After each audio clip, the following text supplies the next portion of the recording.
This is my second part of a podcast confirming overwhelming evidence that the investigation into the death of Danny CASOLARO, headed by attorney Stephen E. Zipperstein and also assisted by FBI agent Scott Erskine, who has been released from the FBI Division of Anti-Terrorism, conveniently, in order to assist with this investigation. I'm going to reveal to you the handwritten evidence and within the reports and the preparation of briefs for the final report that concludes that Danny CASOLARO was not threatened by anyone. He didn't have any evidence that was damaging that would put him at risk. He simply was depressed and went down to Martinsburg for the purposes of cutting both wrists severely with multiple slashes on both sides to commit suicide. My evidence I'm going to present to you is the continuation of that the key witnesses who were speaking to Danny CASOLARO and all believed that Danny CASOLARO was murdered. I'll show you the efforts of the investigators to discredit them in order to prevent any evidence that Danny CASOLARO is investigating, the PROMIS software, the murders at the WACKENHUT, Cabazon Casino and Cabazon Arms involved in the Iran-Contra scandals, and companies associated with Meridian Arms and Meridian International Logistics owned by Robert Booth Nichols, and the shareholders are Fidco, anything relating to the board of Fidco, with Robert Mayhew and George Pender and also Robert Booth Nichols and a Gambino associate, Eugene Giaquintro. I'm going to present to you the evidence that has been suppressed in order for no proper investigation to be followed, because the evidence is overwhelming that the secret team were involved in the murder of Danny CASOLARO. And to prove my point, on the day that Danny is found dead in a bathtub with both wrists slashed, Robert Booth Nichols had flown to London to stay at his apartment at 5 Half Moon Street, Mayfair, London, so that he conveniently, after being with Danny for 4 weeks, after flying back from Kuwait, assisting the Kuwait government and royal family to recover their stolen gold bullion, spends 4 weeks with Danny and then is located at his apartment in London. Why is this important? Because my previous podcast confirmed categorically that Sir Harry Gillam, MI6, former MI6 agent, working with Robert Booth Nichols, Ted Shackley, Frank Colucci, and Michael Hand from the Nugan Bank, was being interviewed by the news reporters about the 4 billion Arab loans affair in 1975 that brought down the democratically elected Australian government headed by Prime Minister Gough Whitlam, and the Federal Treasurer Dr. Jim Cairns was set up by Robert Booth Nichols, and the evidence was being reported and filmed in an interview with Sir Harry Gillam at the apartment at 5 Half Moon Street, Mayfair, London.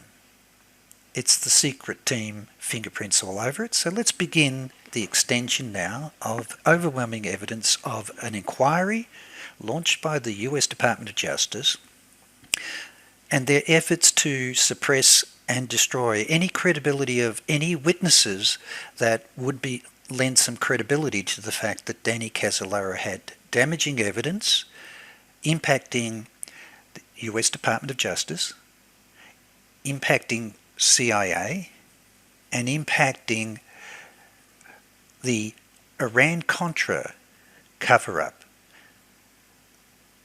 involving the CIA, money laundering of drugs and arms through the Nugan Bank, BCCI.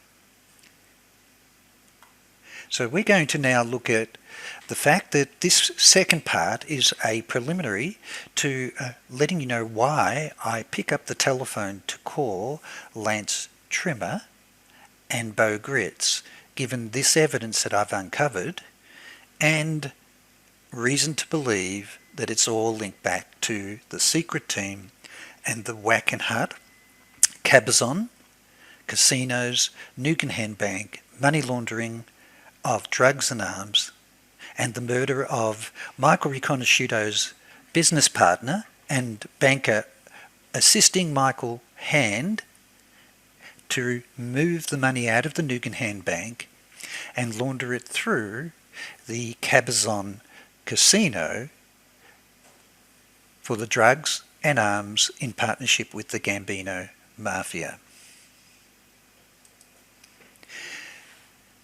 I will be picking up the phone to call Lance Trimmer in my third part, given that I had found his home numbers were listed in Danny's notes, and I know that he did call him, and I wanted to confirm why he was calling and what was Danny investigating. It all relates to the Nugan Bank, the WACKENHUT Cabazon Arms with the Iran-Contra, Meridian Arms owned by Robert Booth Nichols and Eugene Giaquinto, and his links with the Gambino Mafia and John Gotti, and the fact that the Cabazon casino is owned by John P. Nichols and Thomas Marsden, who is high level with John Gotti in the Gambino Mafia. Previous podcasts show you they're involved in arms and drugs with the Nugan Bank, and that was also being exposed in 2 royal commissions in Australia. I've covered that in previous podcasts, but this is linking to Danny CASOLARO's investigations. Previous podcasts, I've already confirmed categorically evidence that the secret team, the FIDCO board with George Pender, Robert Mayhew, together with George Bush, Ted Shackley, William Casey, Robert Gray and Frank Colucci, had infiltrated all intelligence databases and the fusion of them across all intelligence agencies of CIA, NSA, DIA, but more importantly, the intelligence for Department of Defence interdiction program with Customs and the Coast Guard and the Department of Justice, their whole intelligence databases, to allow them to be aware, to be the fox in charge of the henhouse, aware of all investigations that would impact and expose their octopus companies involved with trafficking drugs and arms worldwide, and laundering the proceeds through Nugan, Banco Ambrosiano, BCCI, and eventually Citibank. So let's go back to what was being covered and what was being suppressed during the Stephen Zipperstein investigation with the assistance of FBI agent Scott Erskine, and I uncovered their notes. I'll bring to the front overwhelming evidence, and this was being exposed by Lyndon LaRouche's organisation, particularly Jeffrey Steinberg, who met with Danny CASOLARO. And they are convinced that Attorney General Janet Reno, who had ordered a DOJ probe into the Inslaw affair ordered by Bush attorney William Barr, and it turns out Barr rejected House Judicial Committee demands for an independent counsel to the probe of Inslaw, and DOJ's report had been widely criticised as a blatant cover-up. In early January, FBI investigator Scott Erskine with the Anti-Terrorist Division, this is very important because that overlaps with Iran-Contra and the secret team, and the assistant attorney, US Attorney Stephen E. Zipperstein, had interviewed several of CASOLARO's friends. Now, at the time of the death, CASOLARO was working full-time on a book about Inslaw's PROMIS scandal, but he had uncovered explosive documentation and evidence that links the theft of the PROMIS software with illegal US intelligence operations that are involving drugs and arms. This is a summary of all the witnesses that they're going to be interviewing. I've already covered the key ones that were not interviewed, and that just shows a blatant cover-up that leads back to Ted Shackley and his secret team. But the ones I'm going to concentrate on now are credible witnesses, and I'll show you the lengths they went to discredit them. It's very important. This is about Thomas Gates as an FBI agent who's investigating overwhelming evidence of the Gambino Mafia with Robert Booth Nichols linked to MCA and cover-up of money laundering and corruption. Also Richard Stavin, former US attorney who was involved in the investigation and prosecutions of the evidence that was resulting from their wiretaps on Robert Booth Nichols and Eugene Giaquinto, and links with the Mafia with MCA at the highest levels of management within MCA, and its links back to Edwin Meese, US Attorney General, and also President Ronald Reagan. Also William and Nancy Hamilton, in order for their concerns about the credibility of Steinberg's investigation, and particularly their concerns about the credibility of an independent investigation being carried out by him, and concerns about the motive operandi that actually FBI agent Scott Erskine is displaying in manipulating and changing their testimonies. And this goes to the heart of the credibility of undermining all of these key witnesses: Thomas Gates, Richard Stavin, and Bill Hamilton. And this is what I'll show. As you can see, they also had interviewed Central Intelligence Agency, and particularly the evidence of documents that relate to Danny CASOLARO, and also trying to engage the behavioural science unit of FBI, obviously the profiling side of Danny CASOLARO, to support their preconceived and planned investigation report that shows that he was in financial difficulty, depressed, and went down to Martinsburg simply for the purposes of committing suicide. I've already covered in my previous podcast that their key evidence for the profile that they're putting together comes from a psychotherapist who is James Pittaway, together with his wife, who I've proven James Pittaway works for the CIA and DIA, and intimately linked with the CIA and the secret team. So here's the key evidence that they're suppressing. That the evidence, as I've shown earlier, I interviewed Jack Blum, given that I had uncovered from the records that Danny CASOLARO had copies of the signed BCCI checks and Monte Carlo transactions. And he confirms categorically, had they been provided, I asked, to the inquiry by either the Martinsburg Police, FBI, or Zipperstein's US Department of Justice investigation team, given they had full access to these reports, including all the investigation reports and testimonies given to the Martinsburg Police. And he says simply no, they were not given. And then I asked him, do you think Danny CASOLARO was in danger having copies of those signed BCCI checks with him in Martinsburg? And Jack Blum categorically says if Danny was down in Virginia in CIA territory and waving all those checks around, what did he think would happen? So there's the proof that the evidence that Danny had in his briefcase when going down to Martinsburg was actually going to have him killed.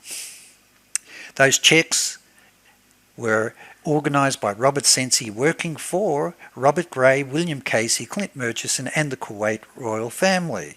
He had organised those checks, they were financed by the royal family, and here are the transactions of Monte Carlo. I've shown these in previous podcasts.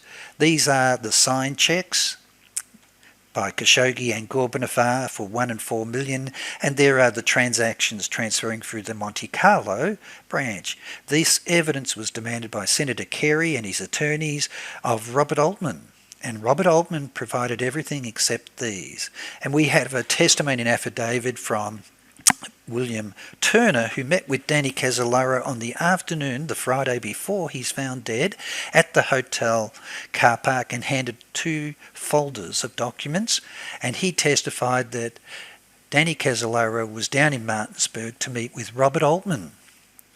And the reason being, Robert Altman had reluctantly agreed to meet with him given Danny was threatening to give this evidence to the BCCI investigation. So, key evidence.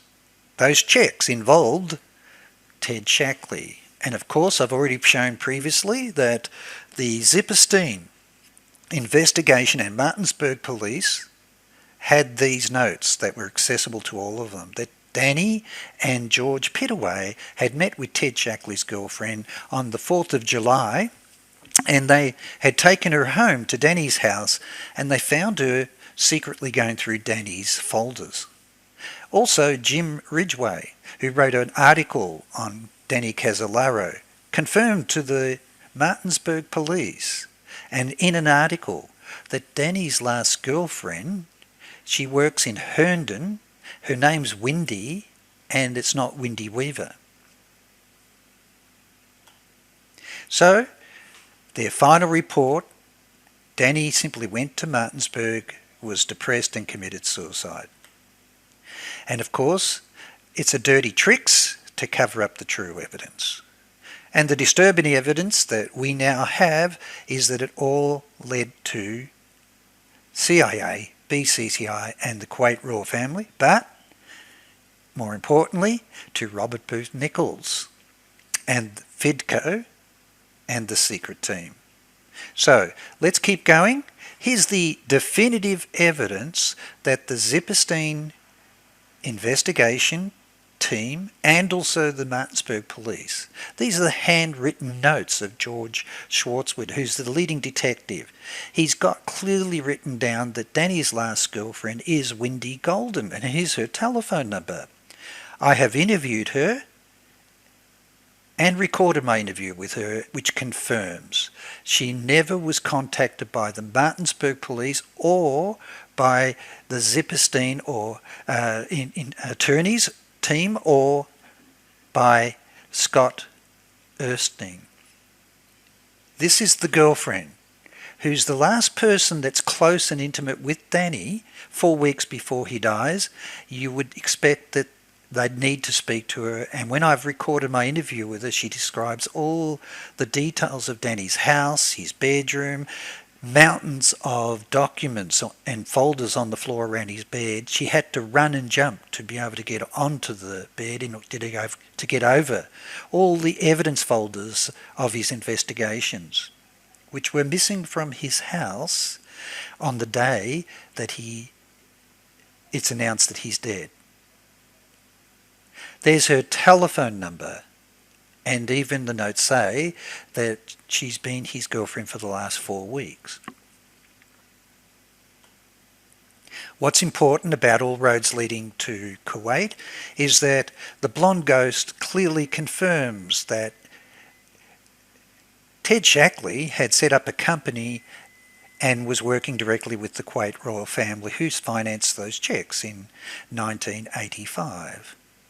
And in 1982, he was also contracted with the Kuwait Airlines and Kuwait government with his company TGS, which is intimately involved in the Iran-Contra scandal.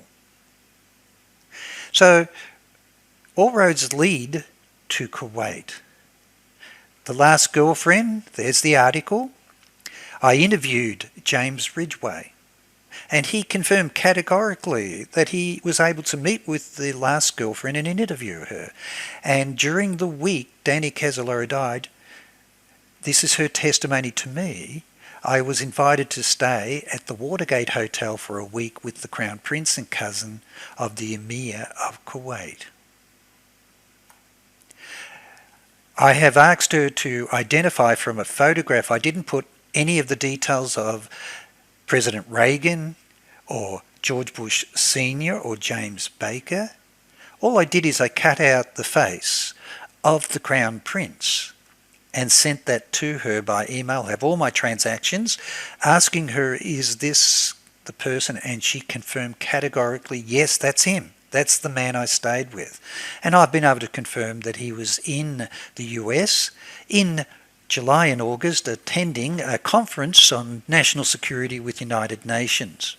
So this is definitely the Crown Prince and Prime Minister, and she not only stayed with him at Watergate Hotel, she stayed with him a few months later on his yacht, on a yacht down at a race in Florida for another week. So we do have all roads leading to Kuwait. BCCI and Ted Shackley and his secret team. All right, so let's keep going. I am now going to show you the transactions as we go forward.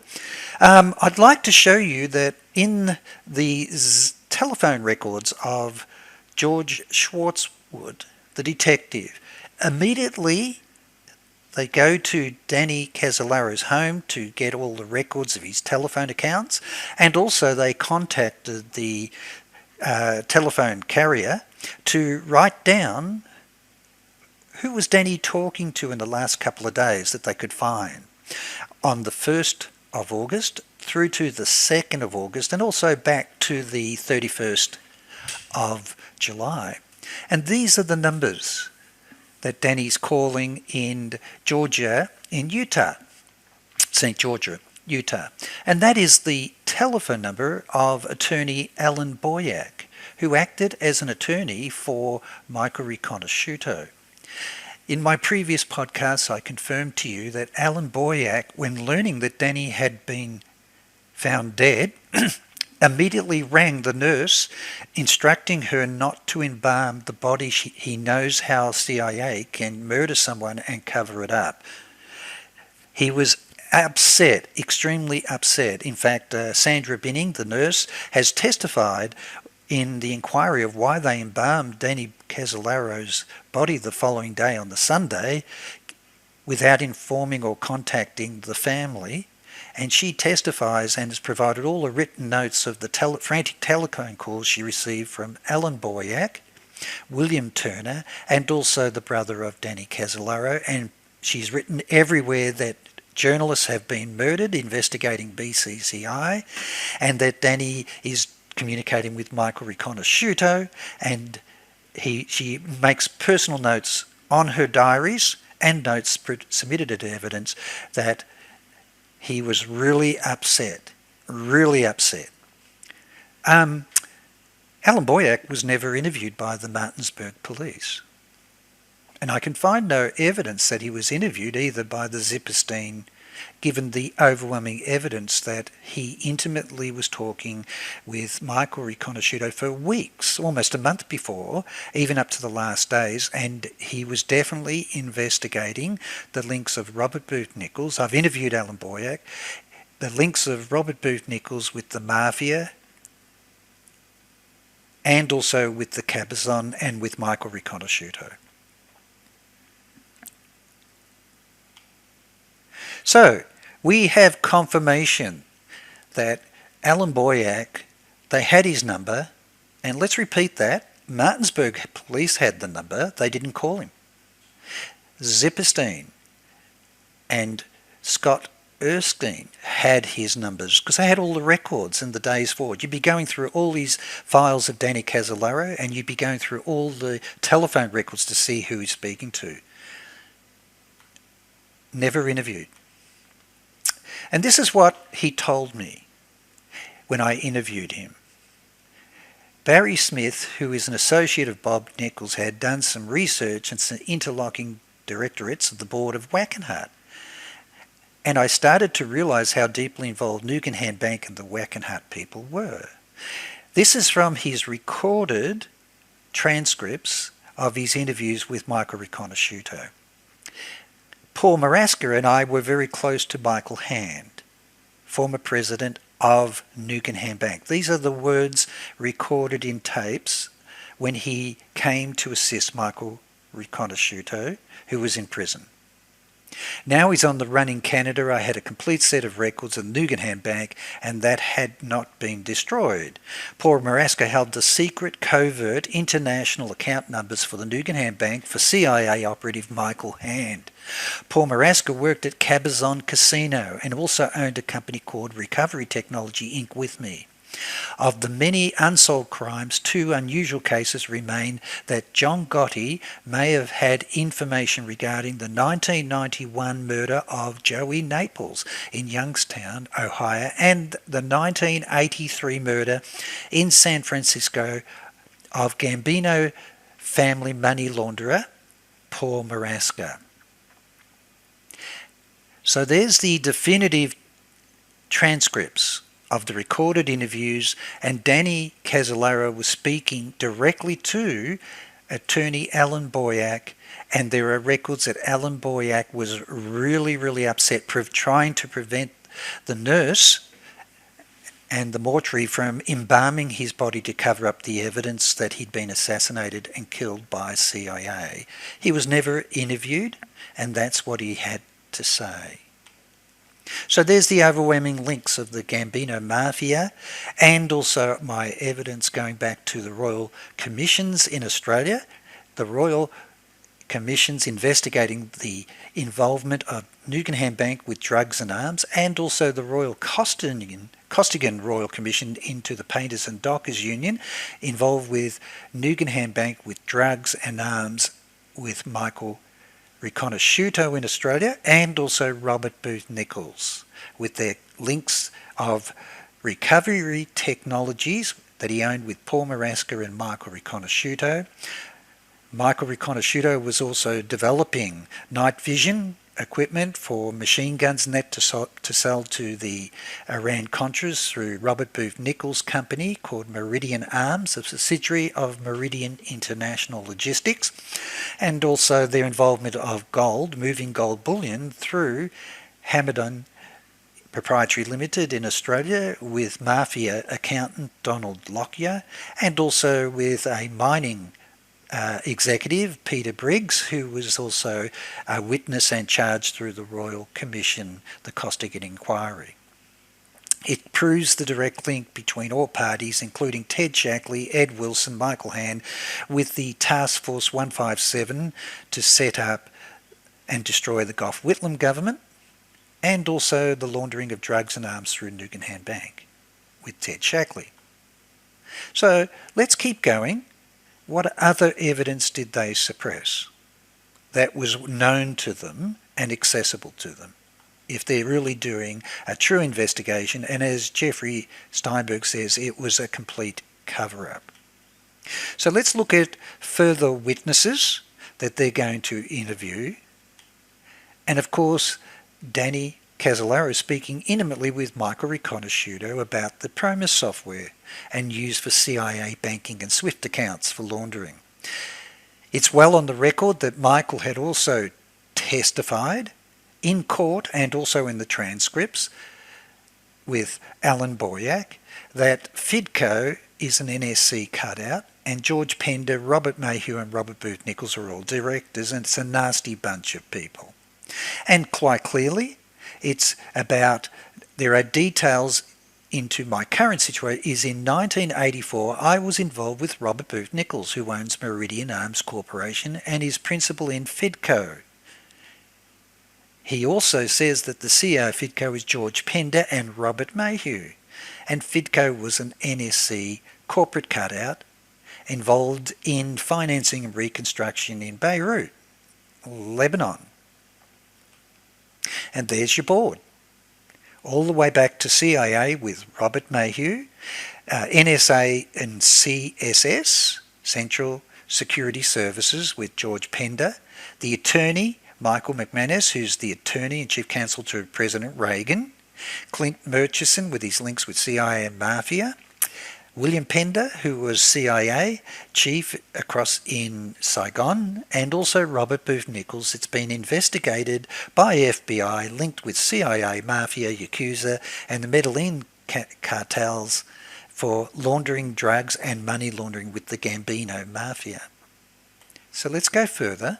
Michael Riconosciuto's files that FBI had access to are classified and sealed. There are 599 pages that they would have had access to that are sealed. And clearly it's got B1 secret, sealed under the presidential executive order of multiple presidents, including CIA, but it links to terrorism, which obviously would overlap with the section that FBI is involved with, i.e. Scott Erskine, who's now been seconded to do this investigation, would probably know what matters that Michael Riconosciuto has been working on in anti-terrorism with CIA, NSC for probably since 1970s right through to the 1990s. As you can see, it clearly confirms that there are requests about the links, requests to CIA, FBI about the links of Michael to WACKENHUT Corporation, the Indian reservations, and the director William Casey.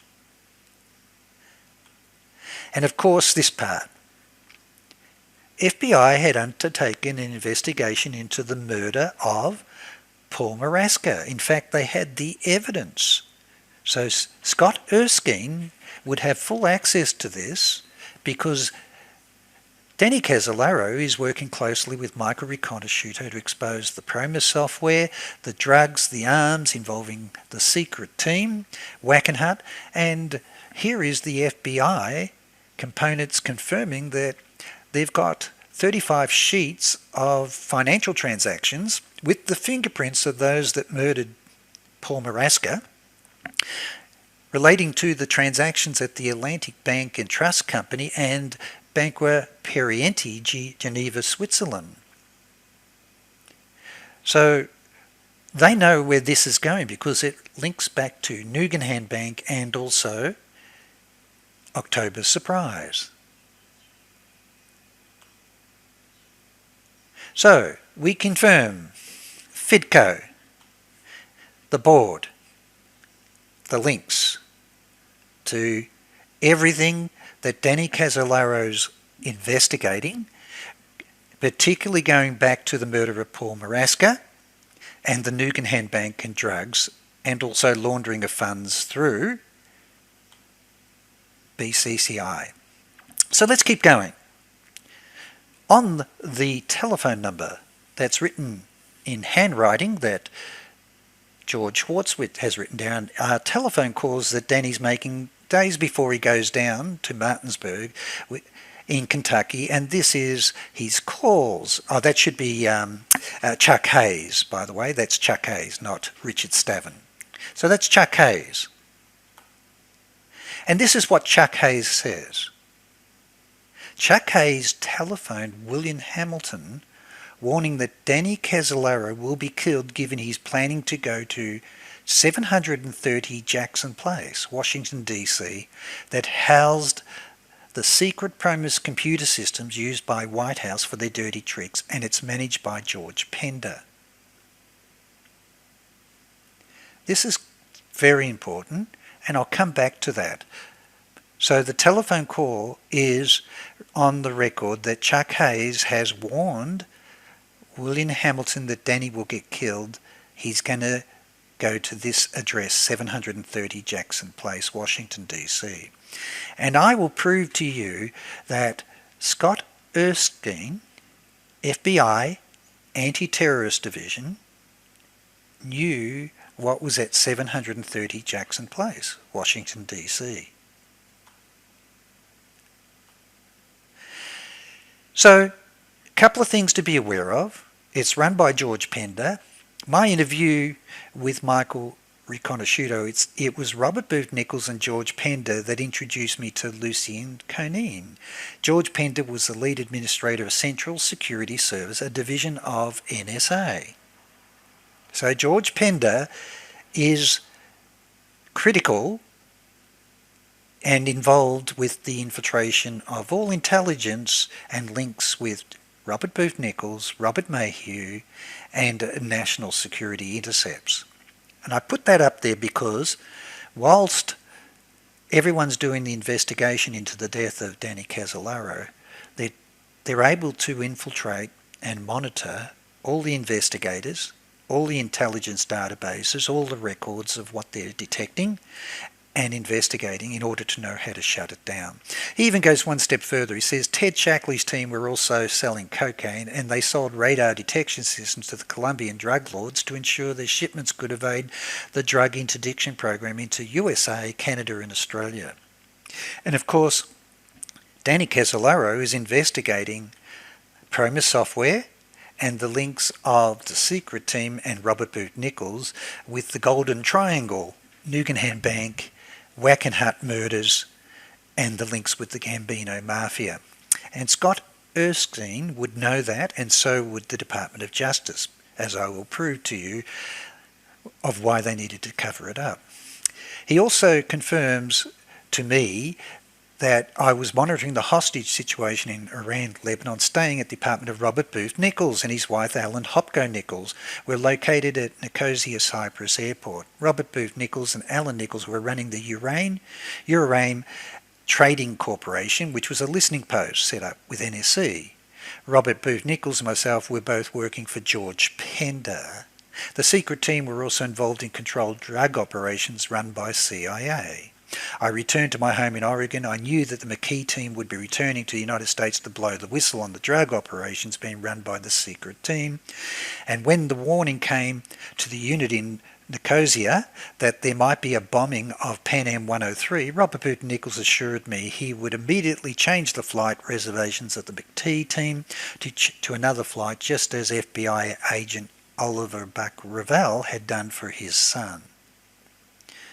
So you have a FBI agent appointed in the anti-terrorism group that is overlapping with all this evidence of the bombing of 103, Pan Am 103, Iran-Contra investigations, arms, and everything to do with the secret team.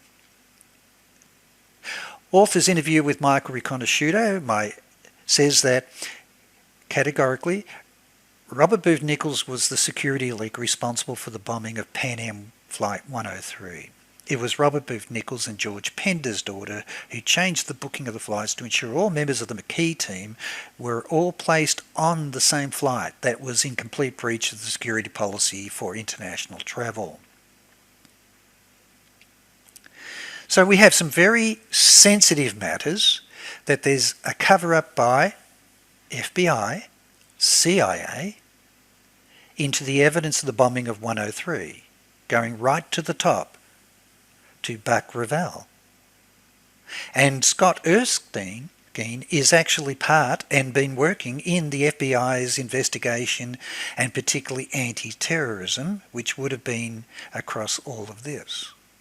So let me go one thing further. Let's substantiate the claim made by Jeffrey Steinberg, who did meet with Danny CASOLARO and provided overwhelming evidence of Ted Shackley's secret team with Earl Bryan, Peter Wiedniks, and also a Mossad agent by the name of Solomon Schwartz, links to George Oken, who was a security guard working with them for drugs and arms, and particularly shipments of heroin coming back in containers from Desert Storm to New York with the Gambino Mafia. That's the evidence that Danny had and was investigating the links. We'll go one step further. Danny CASOLARO was arranging to meet with Sam Cross on the Saturday that he's found dead. He was never interviewed. In fact, he was working on an FBI grand jury in Washington, D.C. That means that FBI agent Scott Erskine, who's doing all the investigation of all the witnesses, would have known that. If they had tracked all of Danny CASOLARO's telephone calls, then they would have a record of his talk with Sam Cross. And of course, Danny's chasing the evidence of Robert Booth Nichols, Meridian Arms, WACKENHUT Cabazon Arms, Cabazon Casino linked to the Gambino Mafia, and the murders, not just one murder of Paul Marasca, but also Fred Alvarez, in relating to the Cabazon Casino that's been run by the Gambino Mafia with John P. Nichols. It turns out that he had given a letter of support for the credibility of Michael during his trial. To whom it may concern, it's dated July 7th, 1992. Now remember, Zipperstein is aware of this, and so is Scott Erskine. And this is Sam Cross providing confirmation. On one occasion, Michael Riconosciuto advised me that he believed a certain subject in my jurisdiction was responsible for the contract murder of a subject in the County of Riverside jurisdiction. He also related that the same individual intended to have several other persons killed due to their involvement in drug trafficking. Subsequent to the conversation, an investigation of my agency proved his allegations to be true. The individual Michael Riconosciuto was referring to was arrested and successfully prosecuted on a murder for hire charge and served time in a state prison after the conviction. What he's talking about there is Dr. John Philip Nichols. And it also relates to a serial rapist and murderer, Philip Arthur Thompson, who Michael confirms was behind the murder of his business partner, Paul Marasca. So the credibility of the Chief of Police and also the letter confirms the credibility of Michael Riconosciuto in his evidence and testimony leading to the arrest. Now remember, this is our interview with Sam Cross, and I'll read it again. Because when I was back in Washington, Danny CASOLARO made contact with me and we talked on the phone, and we had made an appointment. My wife and I were going to have dinner with him on the Saturday night, and he turned up dead in a motel in Virginia. You know, the whole thing with his death didn't sit well with a lot of people. There are still a lot of unanswered questions. I also do believe that Danny CASOLARO was murdered. I agree. Anyone that knew Michael Riconosciuto ended up dead. The prosecuting attorney of Dr. Nichols and myself were contacted by the FBI and told there was a contract out on us. A friend of mine who is an FBI agent, he contacted me personally by phone in Boston, DC, and told me about it. And I had known him for a long time, and he's a jokester. And I said, come on, you're pulling my leg. And he said, no, I'm serious. Well, I still keep a good eye out, and that guy that had the contract on me is still in prison. He's talking about Philip Arthur Thompson, who was arrested and charged and was serving 3 life terms for kidnapping and also later identified behind the murder and rape of a girl, had been released from prison to carry out this contract against Sam Cross. And because he confirms that his moniker was Jason, his AKA was Jason, and Michael Riconosciuto has testified and confirmed in his interviews many times, including to Alan Boyack, the attorney, in transcripts, that Philip Arthur Thompson was behind the killing of his business partner and attempted to kidnap Michael, and his moniker was Jason.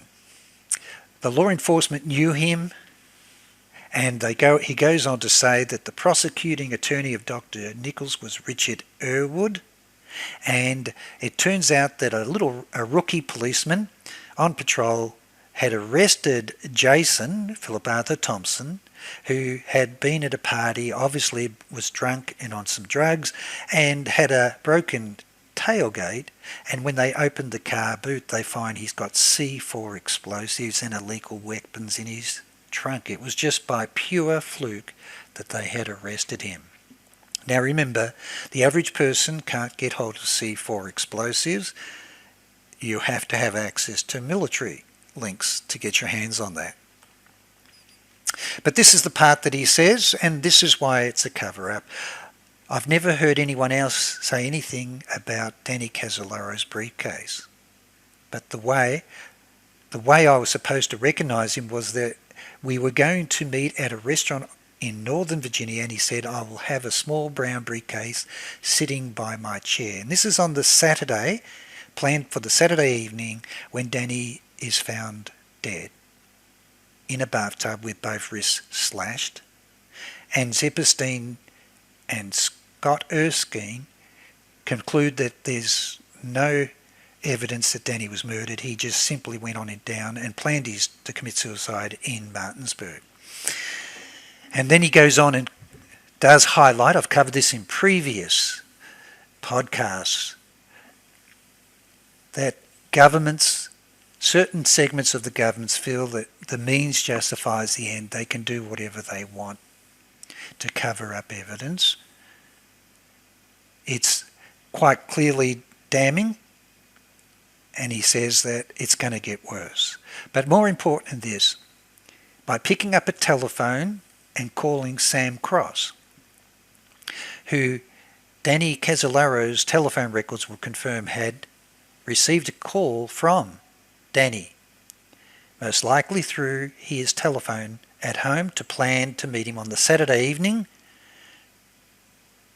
The records would confirm that. FBI had to have, and the Department of Justice and the Martinsburg Police would have had full access to all telephone records right up to the day that Danny left. Now, the records that they've written down are only on the 1st and 2nd of August, but Danny was found dead on the 10th of August.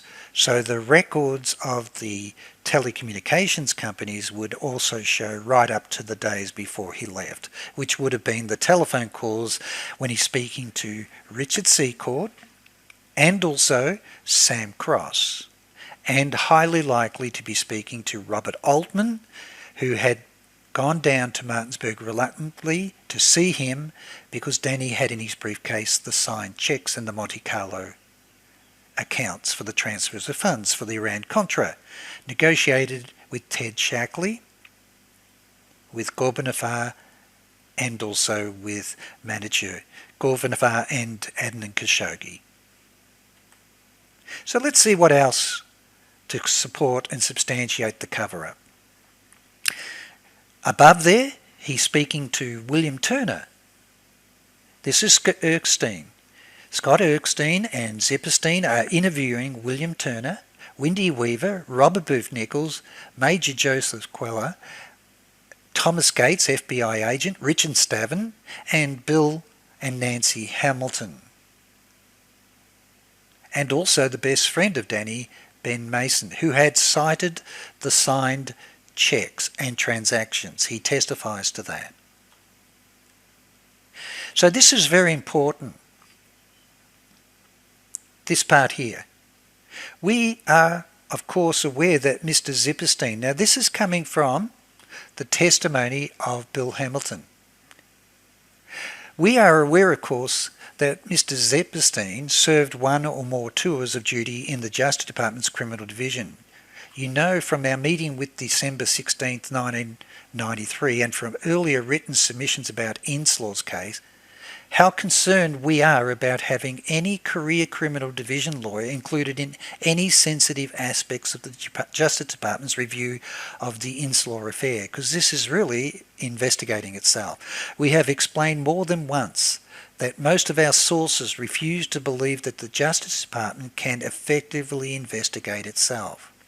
So it's investigating not only the evidence that the Department of Justice had stolen Inslaw's PROMIS software and that Peter Wiedniks had taken it down to the WACKENHUT research centre to give to, for Earl Bryan, to give to Michael Riconosciuto to modify.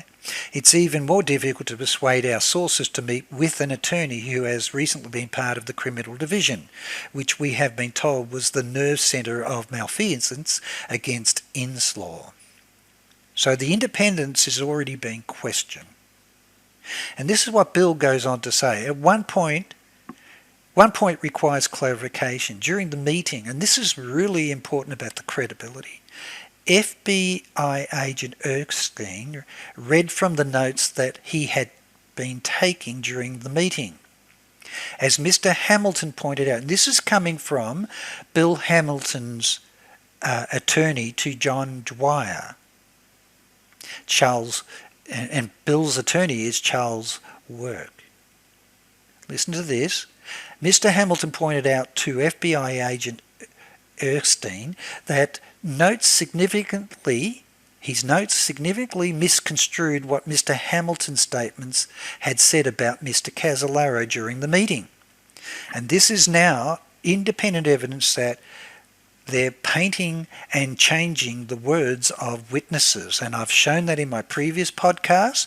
They tried to say that Wendy Weaver said that Danny CASOLARO was drunk 2 to 3 times a week, and that he was drunk and losing contact with reality, and then crossed it out because it was contradicting what the family and the closest friends like Ben Mason said, that he was never drunk and he definitely wasn't an alcoholic. So they clearly were trying to paint that he was drunk, an alcoholic, depressed, financially in trouble, and went down to commit suicide. So this is further evidence that they're rewording what he actually said, and this is very important. Had significantly misconstrued Mr. Hamilton's statement about Mr. CASOLARO during the meeting. FBI agent Erskine's notes quoted Mr. Hamilton as stating during the meeting that Mr. CASOLARO had been embarrassed by his inability to develop evidence. Don't you just love that? He's got the smoking gun and the signed checks that will get you killed, but he's embarrassed that he's unable to produce evidence. And during the initial several months of his investigation, and what Mr. Hamilton had in fact said was that Mr. CASOLARO appeared to have a fairly healthy psyche. Doesn't that contradict the psychological profile put forward by James Pittaway and his wife Lillian Pittaway that became the key evidence of profiling that he was depressed? And he says he was not embarrassed to admit his frustrations about obtaining evidence during the initial few months of his investigations that began in August 1990. So he was originally embarrassed. No, he was a little bit frustrated to find substantive evidence in August 1990. And Scott Erskine was trying to paint that it was only weeks before he's found dead that CASOLARO was embarrassed that he didn't have any evidence. And that is being brought to attention by Bill Hamilton and his attorneys about their questioning the credibility of the whole investigation of Zipstein and Erskine to cover up evidence and paint the wrong profile about Danny CASOLARO's death. So this is independent evidence. Also, now we're going to look at Chuck Hayes in terms of he had contacted Bill Hamilton, warning, and this is only weeks before Danny's found dead, that he is really worried that Danny's going to get killed. He's planning to go to 730 Jackson Place, Washington, D.C. that housed a secret PROMIS computer system used by White House for their dirty tricks. This is covert surveillance on telephone calls and communications by emails involving citizens of USA. It's domestic spying, which is illegal, and more important, it's the dirt they have on politicians, judges, attorneys, police officers and witnesses that are going to expose their drugs and illegal arms activities. And it's managed by George Pender. And this is when the attorneys of Bill Hamilton confirm that. Attachment B is are documents relating to Mr. George Pender. Mr. CASOLARO had described Mr. Pender to my client as a Los Angeles businessman whom both Earl Bryan and Peter Wiedniks effectively reported in connection with the dissemination of stolen copies of the PROMIS software to the intelligence entities. As Mr. Hamilton explained during the meeting, and this is not in the records of the Zipperstein report, this is a letter written by the attorneys of William Hamilton. Mr. CASOLARO, in the final several weeks of his life, confirmed to Mr. Hamilton that he was planning to visit sensitive facility in Washington, D.C. that Mr. CASOLARO said was associated with Mr. Pender. Mr. Hamilton had conveyed to Mr. CASOLARO a warning from Chuck Hayes not to visit the facilities in question because it could result in Mr. CASOLARO's death. According to in-law sources, the facility in question is a 4-story townhouse on Jackson Place, just behind Blair House, that was used for White House dirty tricks during the Reagan and Bush administrations, that was staffed by ex-CIA employees, that was equipped with computer equipment and crypto communication devices used to access very sensitive US government intelligence, law enforcement, national security databases on American citizens. This is an official confirmation to the Zipperstein investigation, to Stephen Zipperstein, and also confirming their serious concerns about the credibility of their investigation and the credibility of FBI Scott Erskine to interview witnesses and friends of Danny CASOLARO and credible witnesses who believe that Danny CASOLARO was murdered.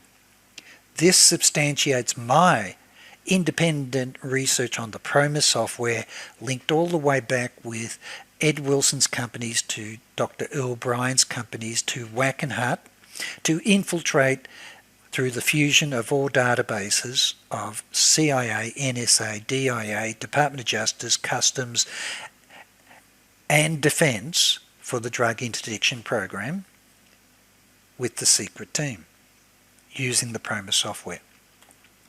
And this is what I found, what is at 730 Jackson Place. And I went through the CIA archives and I found this letter. It's written by James Holloway to William Casey, the Director of Central Intelligence. And it says, as the Vice President explained to you and the other principals of the Task Force on Combating Terrorism at the first meeting of 25th of July 1985, we are charged by NSDD Executive 179 to review and evaluate the effectiveness of current US policy and programs on combating terrorism. And this is where Scott Erskine comes from, the Division of Counter-Terrorism with FBI, who would be a member of this team. We know the considerable staff work in this area has already been done, and we're aware of efforts by the Interdepartmental Group on Terrorism and the Critical Intelligence Problem Committee subsequent to the issuance of NSDD 138 in April 1985. As part of our evaluation task, we would like to review the comprehensive CIPC, these are internal intelligence papers and committees, to discuss with knowledgeable members of your staff which the recommended initiatives have been implemented today. We would also like to review the intelligence community's proposed financial year 86 counter-terrorism programs. We would appreciate if you could designate a focal point perhaps on the intelligence community staff to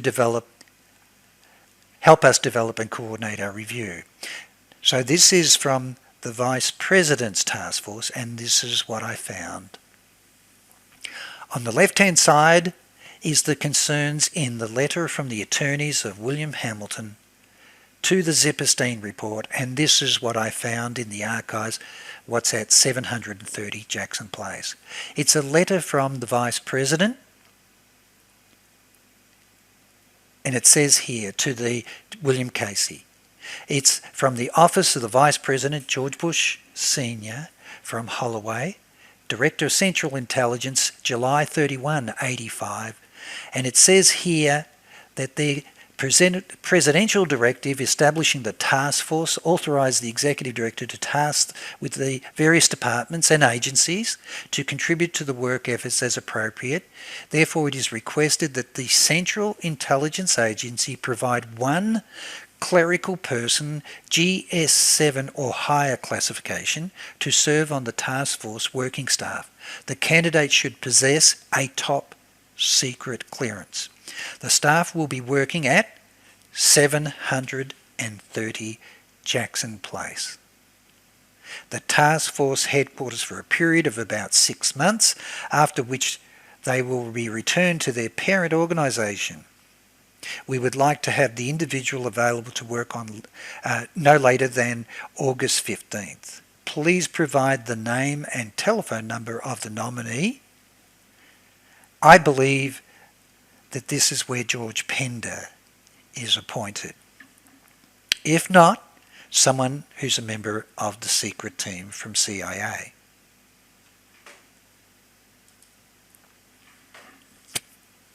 So, categorically, this is the communications that address where Danny was going to go, used as dirty tricks, headed by George Pender, is the Task Force for Combating Terrorism Nerve Centre for the Computer and Communications, which is able to infiltrate all databases of intelligence agencies across all government using the PROMIS software. 730 Jackson Place. So we have definitive evidence that Zepperstein had been provided in writing a legal letter from the attorneys of Bill Hamilton that Danny CASOLARO was at risk and would be killed if he goes to that location. They ignored it. There's no evidence that he was going to be killed. There's no evidence that he had the smoking gun of the signed BCCI checks that was going to crucify CIA and all directors of BCCI, including the Kuwait royal family, who had been indicted 2 weeks earlier by the Senator Kerry's committee and requested to provide that evidence of the signed checks and the Monte Carlo accounts.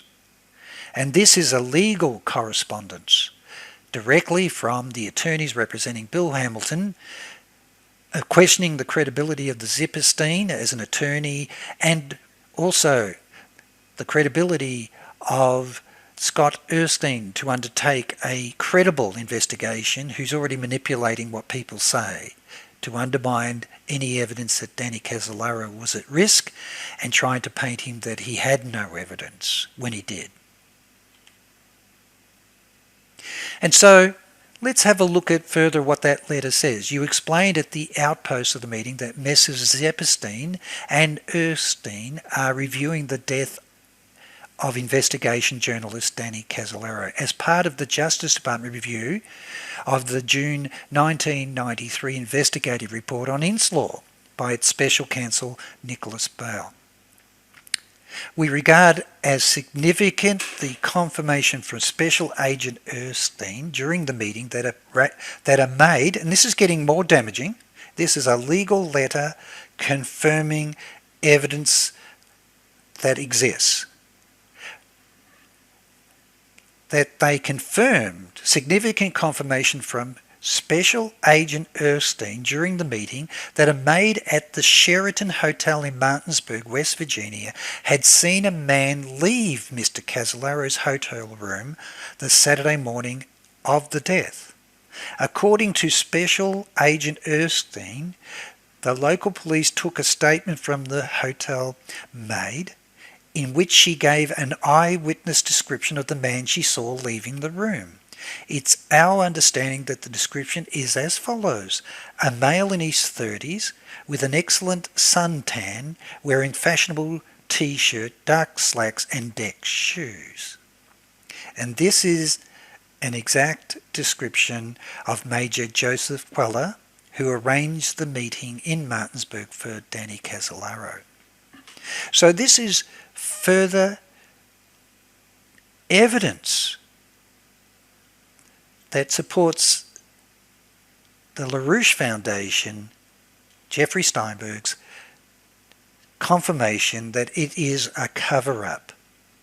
A whole cover-up of damning evidence that links drugs, arms, involving the Gambino Mafia and the secret team with Earl Bryan, Peter Viegnick's Department of Justice theft of the PROMIS software, and Ted Shackley's secret team, given he's working and his companies operate with the Kuwait royal family who finance those checks, and his companies provide security and contracts for the warehouses with the US Navy in Kuwait during 1991.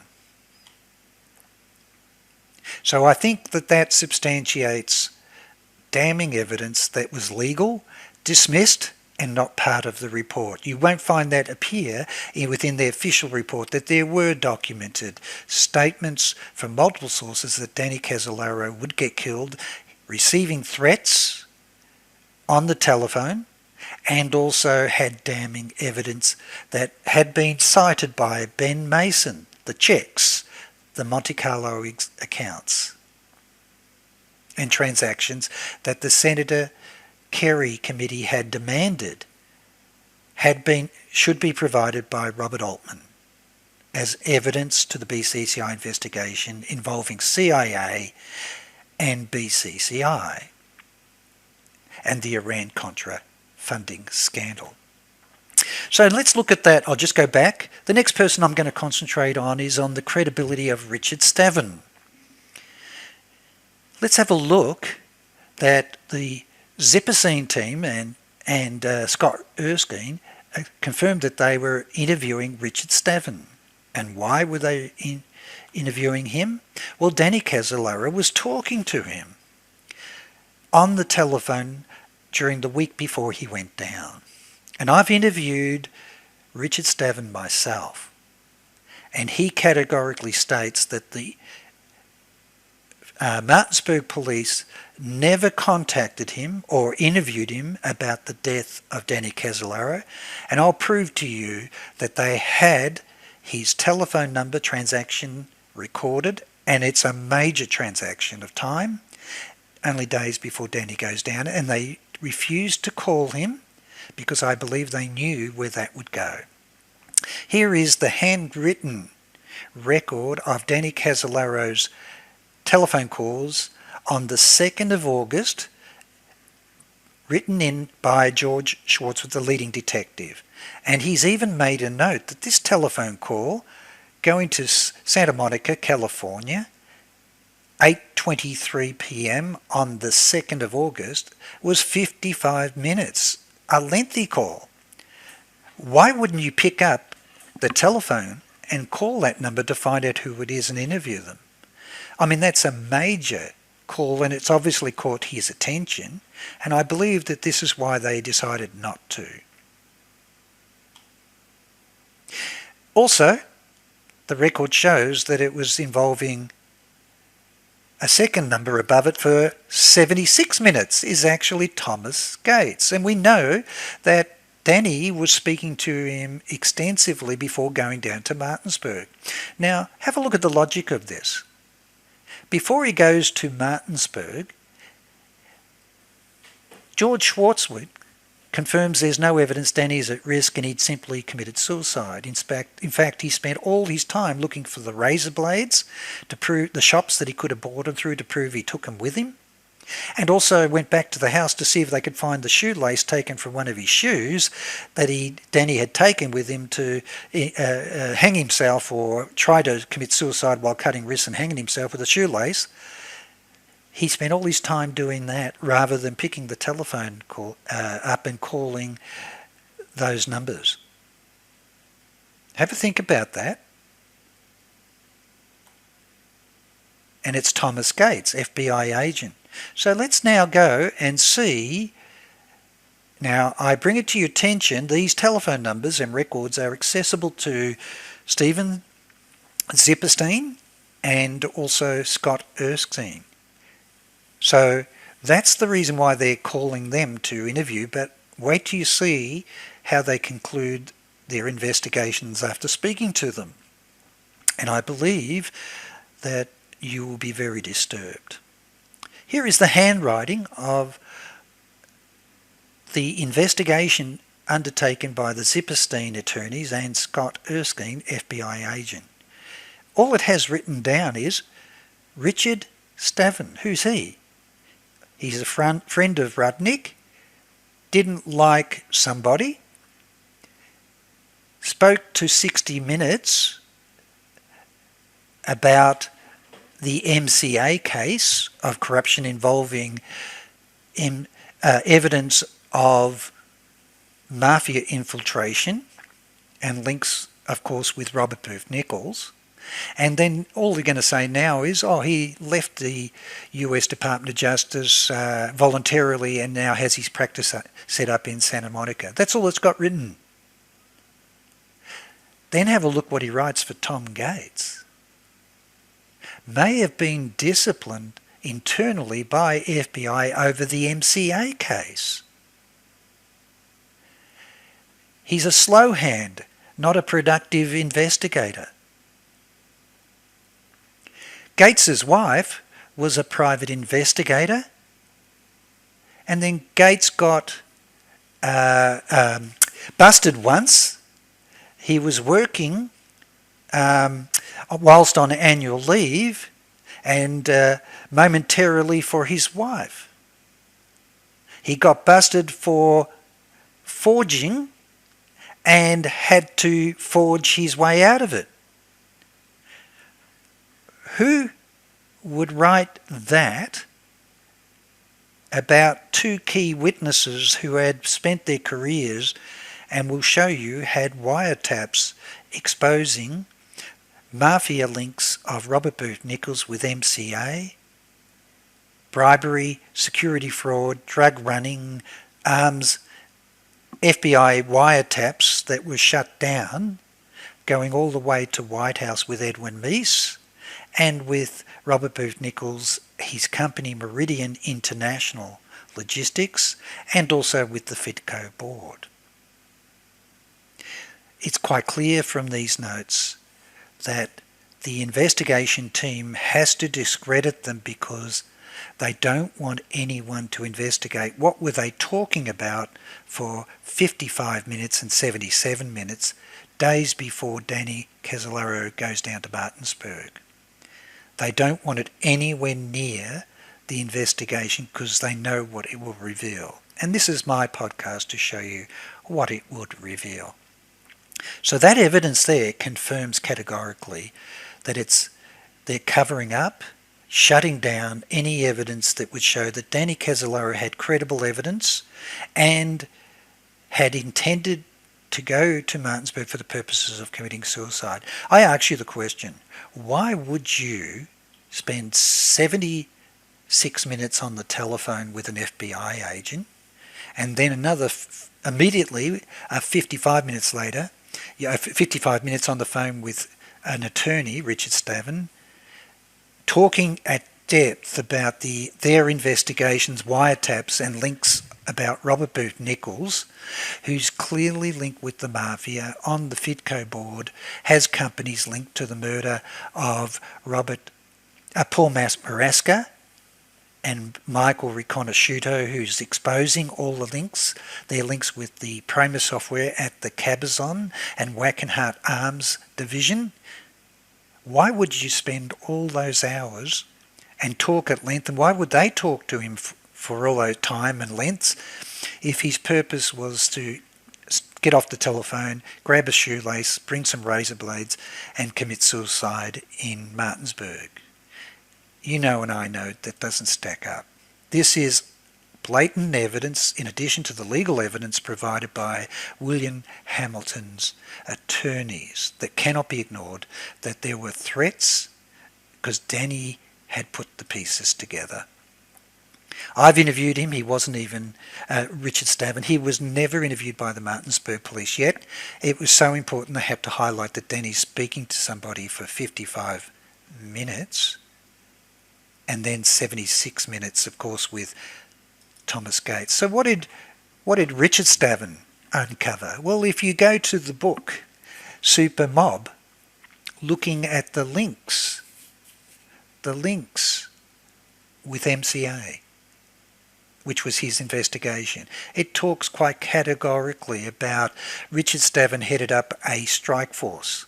He was spearheading a second but overlapping investigation of MCA's VP, Vice President, Chief of Universal's 100 million home video distribution wing, Eugene Giaquinto, a former New Yorker. According to FBI wiretaps placed at MCA headquarters, Giaquinto was continued to send Universal's videographic business to a mob-infiltrated Pennsylvania firm called North Star Graphics, even though it had been caught bilking Universal out of hundreds of thousands of dollars back in 1981. That's Eugene Giaquinto with Robert Booth Nichols. Also, they found, in addition to that, and we'll keep going, the wiretap had Giaquinto telling MAFIA contact at North Star to stop bilking or he would have his New York boyhood pal John Gotti read him the riot act.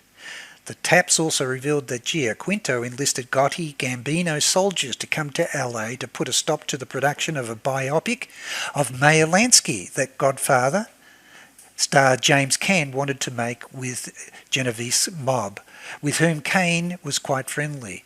Giaquinto had dreams of making his own Lansky-approved film. However, neither film was ever made. Giaquinto was fired from MCA when the probe was made public, but he was never indicted. Let's go further. It says here there was evidence and volumes of evidence both the FBI and Strikes Force MCA probes had disappeared. Now I'll say that again. Further probes into MCA were rendered all but impossible when it was discovered that many evidence volumes of both the FBI and the Strikes Force's MCA probes involving Richard Stavin. Now, Thomas Gates is responsible for the FBI wiretapping, and Richard Stavin's responsible for the US Department of Justice Strike Force into the probe of links of Mafia with MCA. The volumes of evidence disappeared. Among other explosive investigations that were shelved was Stavin's interest in MCA's employee, Robert Nichols, who travelled the world for the company, allegedly tracking down counterfeit operations. However, Nichols was also simultaneously working for the same Reagan administration operatives who were illegally selling arms to the rogue nations in order to fund the Nicaraguan Contra movement. The suspicion was that Reagan's close pals at MCA were assisting in the worldwide movement of illicit monies. MCA could pay for Nichols to travel, visit certain countries, and act as a bagman to deliver money to foreign nations, Stavin recently conjectured.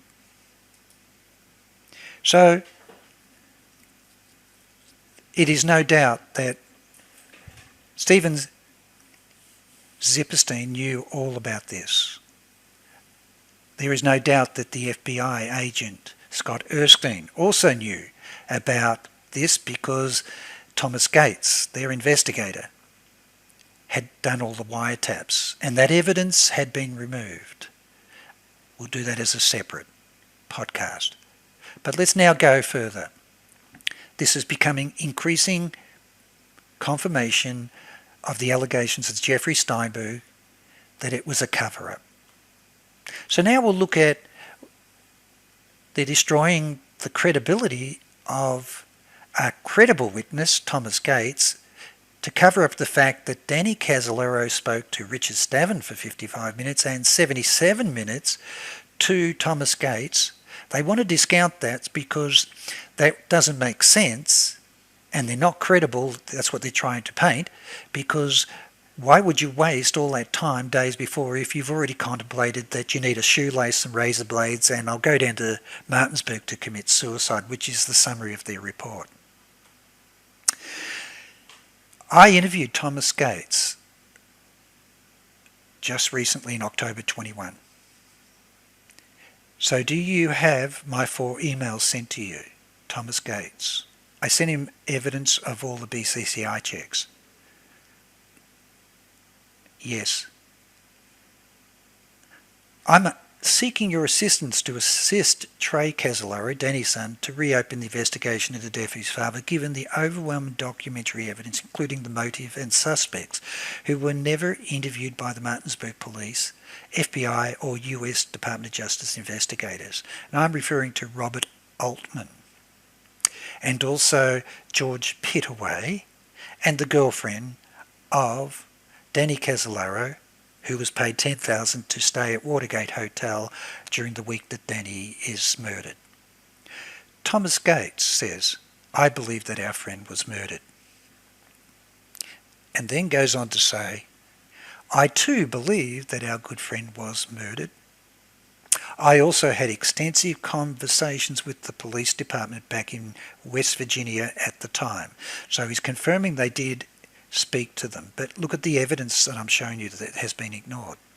We also had a separate FBI investigation into that, and it was a complete debacle.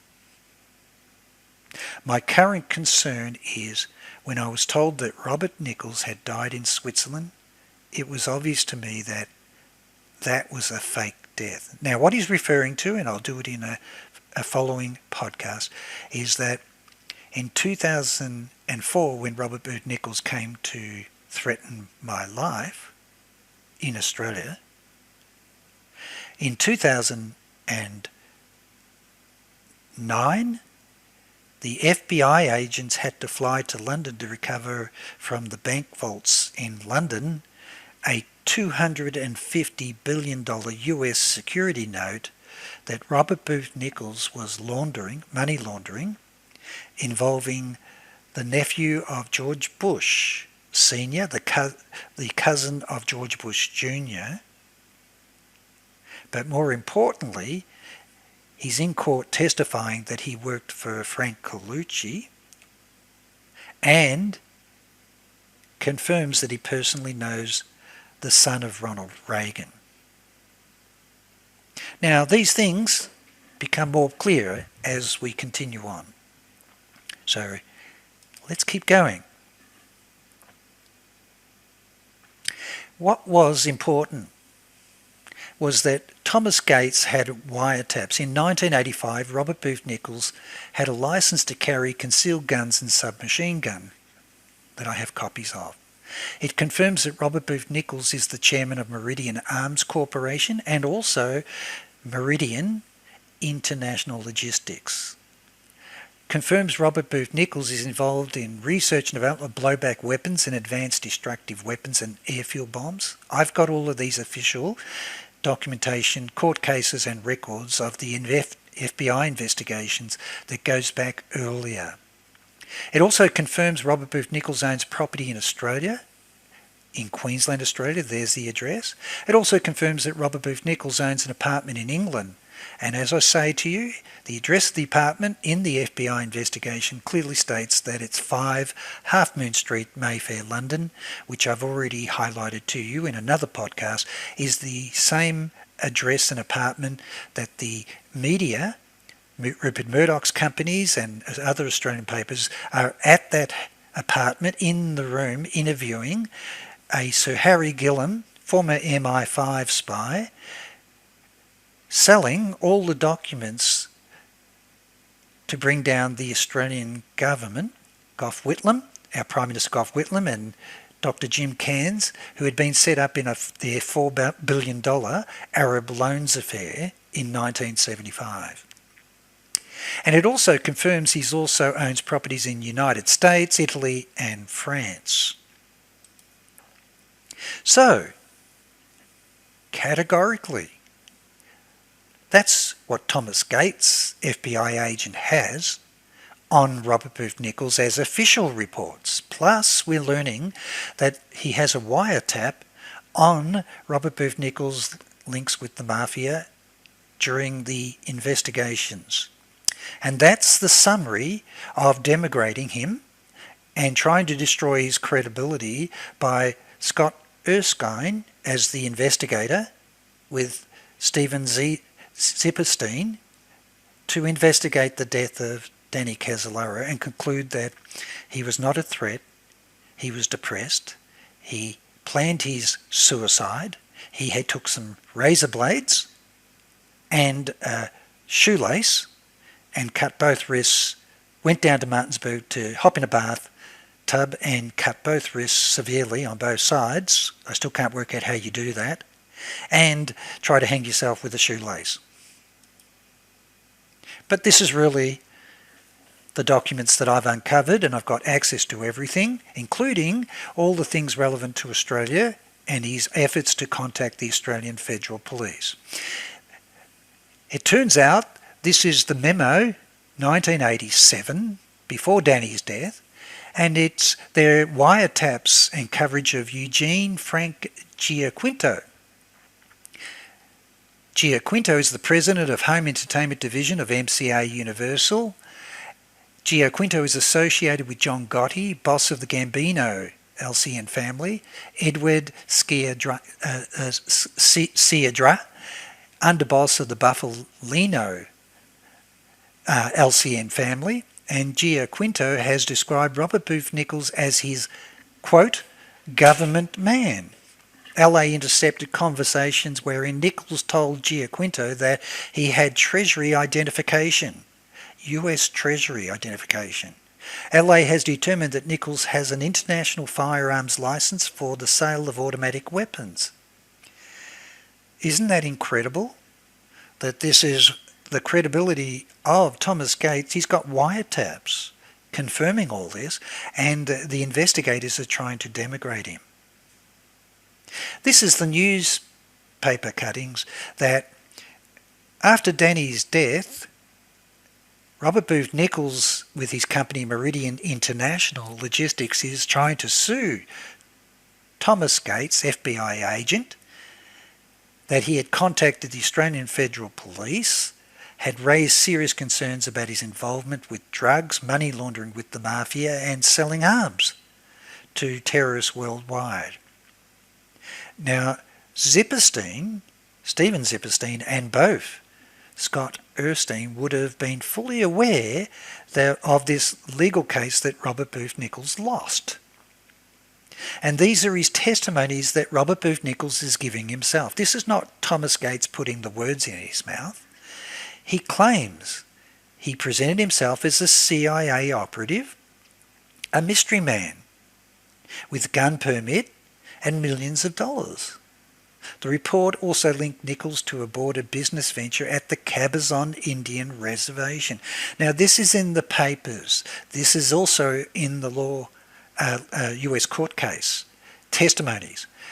This is opening the door for them for their investigations in 93 and 94 about what Danny CASOLARO was investigating and why he was on the telephone for 70 minutes with Thomas Gates and 55 minutes with Richard Stavin. And involved with the manufacture of machine guns to sell to the Nicaraguan Contras, which is clearly now the link of all the evidence that Danny CASOLARO is doing in linking arms and drugs with the secret team in financing arms being sold to the Nicaraguans with Oliver North and Richard Secord. It says here, Nichols became under suspicion by FBI of international money laundering in 1978. Now let's just pause for a second. They're discrediting Thomas Gates in 1993, and yet the evidence goes back to 1978. According to a 1987 federal court wiretapping affidavit, the affidavit prepared by FBI agent Thomas Gates states that FBI investigative files further reveal that Nichols may have been associated with the Gambino Mafia family in New York. And I've independently proven that the Gambino Mafia with Tommy Marsden owned the Cabazon Casino and was involved with the Cabazon Arms Company, and a Mafia member, Eugene Giaquinto, was on the board and investor in Robert Nichols' company. So the link is definitive. You can't make this up. Nichols, who served as a technical advisor on anti-terrorism. Now, don't you like that word, anti-terrorism, popping up?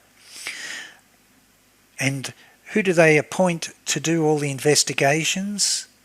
That the attorneys for William Hamilton are raising serious concerns about manipulating his testimony to undermine the credibility that Danny CASOLARO had any credible evidence and was just a no-hoper and depressed and went down. It's FBI agent Scott Erskine from FBI's anti-terrorism division, who's part of the meetings and planning and intelligence group at 730 Jackson Place, where Danny CASOLARO was intending to go, headed by George Pender. And so it talks about the fact that he's acted in Under Siege. I've covered that in a previous podcast. But it says here, during 4 days of frequently heated testimony last week, this is in 1993. This is in their face. It's in Zipperstein's face. It's in Erskine's face. It's nothing to do with Thomas Gates. It's the words coming out of the mouth of Robert Booth Nichols himself. It says here, Nichols presented himself as a dashing, globe-trotting businessman and intelligence operative, armed with letters on White House stationery. Well, there's your evidence. He's presenting evidence at a court confirming his endorsements and support on White House stationery, and snapshots of himself posing with foreign political and military dignitaries. So this is in their face. Nichols had told jurors he toiled quietly and selflessly for nearly 2 decades on behalf of shadowy CIA keepers in more than 30 nations from Central America to Southeast Asia. This is what Danny CASOLARO was investigating. This was why he was on the telephone to Richard Stavin and Thomas Gates for all those hours before going down with his checks, signed checks and Monte Carlo transactions for the smoking gun for the whole Iran-Contra scandal with CIA and BCCI in his briefcase. That went missing. Nichols acknowledged to the committee investigator that he had spoken to CASOLARO often and served as a sounding board for him, but would not provide a sworn statement to the House committee. That's interesting. There has been no discussion about Inslaw's case or CASOLARO's in the Burbank courtroom, but in 4 days of testimony, Nichols has provided a colourful, complex and often conflicting portrait of his past. And then it goes on to say they included Robert Mayhew, Howard Hughes's right-hand man. Nichols' lawyer introduced in court a flood of paper indicating he had worked on numerous ventures with prominent individuals. They included Robert Mayhew, Howard Hughes's former right-hand man, Michael A. McManus, an aide to President Ronald Reagan, his personal legal counsel, Clint W. Murchison, the owner of Dallas Cowboys, and George K. Pender, an executive with Worldwide Engineering Company. So let's look at the papers, and the US courts have now identified his links with Robert Mayhew, but George Pender, who runs a dirty tricks warehouse of computers for White House at 730 Jackson Place, a testimony given by Chuck Hayes, and also a testimony given by the attorneys of William Hamilton to Stephen Zipperstein and Scott Erskine, and they ignored it. Nichols testified about discussions he had with White House on aiding and rebuilding Lebanon, while he was affiliated with Meridian predecessor firm Santa Monica-based First Intercontinental Development Corp, FIDCO. That firm supposedly specialised in secret foreign construction projects for the US government. So here we have, out of his own mouth in the courts, confirmation of what Danny Casolaro has been investigating. Next, it then goes on to confirm Nichols' suit, his lawsuit, charges, and he's trying to sue Thomas Gates during their investigation of the death of Danny Casolaro. Here is the court case. And it says here, charges that the loss of permit led to withdrawal of Swiss financing for his firm Meridian Arms Corp to manufacture a new machine gun in South Korea. And look at this, according to Nichols' court papers, the low-cost lightweight weapon known as G77 was developed in 1977 in a Covina machine shop that was designed for use by US allies as an economic method of responding to Soviet efforts at arming their various insurgent clients. Nichols told jurors he demonstrated the G77 first in Manila in 1977 and again in early 1980s at the Cabazon Indian Reservation. There is the definitive link back to the Cabazon Indian Reservation, Cabazon Casino, Cabazon Arms with WACKENHUT Corp, and the link to the Nicaraguan armed Contras. It's beyond doubt that Steven Zipperstein and Scott Erskine knew where this was going, and they had to discredit Thomas Gates fast and Richard Stavin, and dismissed the fact that before Danny goes to Martinsburg with his evidence in his briefcase, the smoking gun for the BCCI checks, they have to discount the fact that those calls were meaningless, and they weren't. So, in addition to that, it then confirms Gates' wiretapping affidavit states that stakeout of Sunset Strip agents saw Eugene Giaquinto, president of MCA Inc.'s Home Division, who was under investigation, hand a box to an unidentified man, later identified as Nichols. Appended to Gates's affidavit was an October 8, 1987 document stating that the FBI was investigating whether Giaquinto, Nichols and others were buying and selling stocks by the use of manipulative or deceptive practices. And I'll present to you the evidence they did. But there you go. This is not covered in the Epstein report about what Danny Casolaro was investigating. It's suppressed. And yet it's in the papers and in the courts. Also, in a telephone interview from Washington last week, Valenti said he had met with Giaquinto and Nichols for 20 minutes in the room at Beverly Hills Hotel. Nichols said he was part of the CIA that had done all this work in Asia, Valenti said. But Valenti did not hire him. My instinct was I didn't feel comfortable about some of the things he was saying. Valenti said, when a fellow tells you a lot of things are top secret, well, I know a lot about CIA from my time in White House as a special assistant to the President, Lyndon Johnson. And over here, Nichols said that participated in gathering information for Ken and his associates until 1986, including Nigeria, Saudi Arabia, Thailand, India, Japan, Mexico, Costa Rica, Haiti, Norway and France. This isn't Danny Casolaro making that up. This is a sworn testimony that he's giving in court, but also investigation and reporters. The work Nichols claimed he was dangerous. He said, and this I love, in 1972 he was stabbed in the left hand in Australia.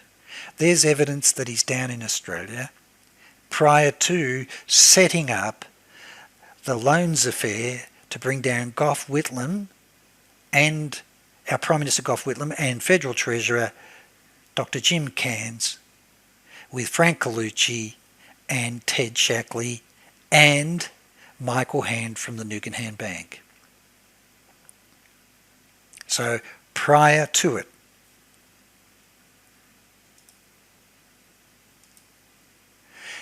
It also is covered in an official report I recovered on Crime Commission, Organised Crime in Pennsylvania, 1990 report. So these reports are independent of those news reports. It reconfirms the links of Mafia with MCA Universal during late 1980s, associated with Eugene Giaquinto, who was president of Home Entertainment, 1989. In a federal wiretap, it indicated that Giaquinto was believed to be forwarding on yearly basis large amounts of money to Ciandra from MCA Universal through North Star Graphics. This is dated 1990. It also says Giaquinto went to Gambino family boss John Gotti, who later ordered a sit-down with Ciandra. During that sit-down, Gotti ordered Ciandra to stay away from Giaquinto. North Star Graphics talks about 1982 conviction.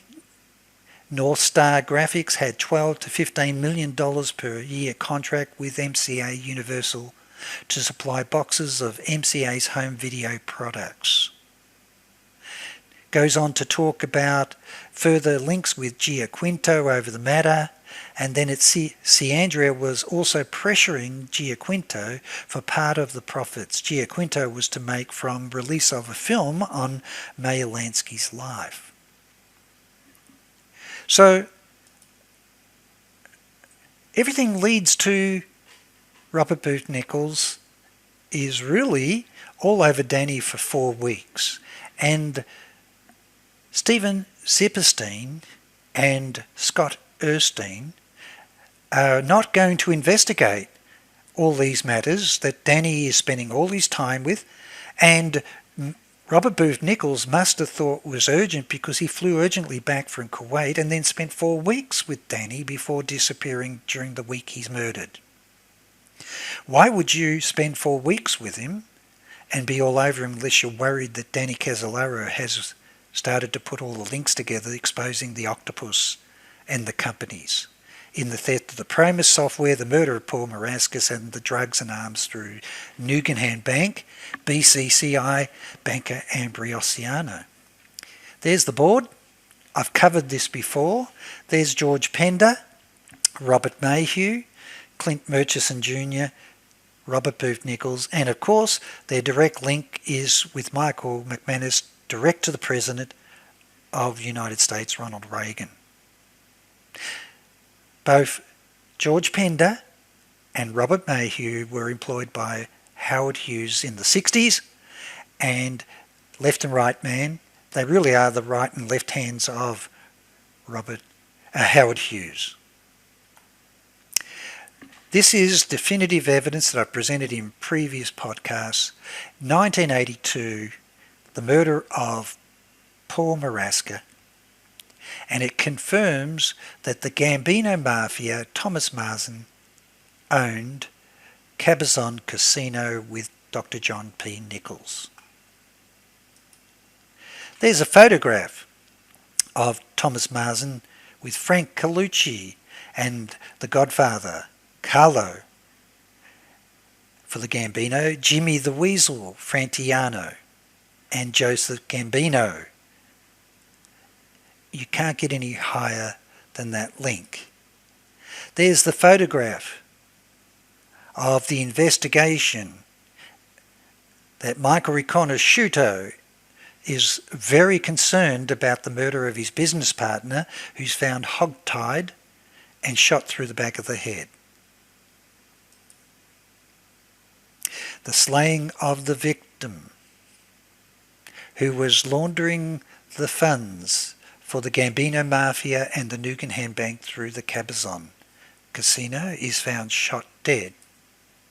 So we have definitive links that Danny CASOLARO was chasing after the murder of Paul Marasca, his business association, their links with the Nugan Bank, Ted Shackley, Ed Wilson, the secret team, and selling drugs and arms and laundering through the Cabazon casino with the Gambino Mafia, and the supply of arms to Iran-Contra.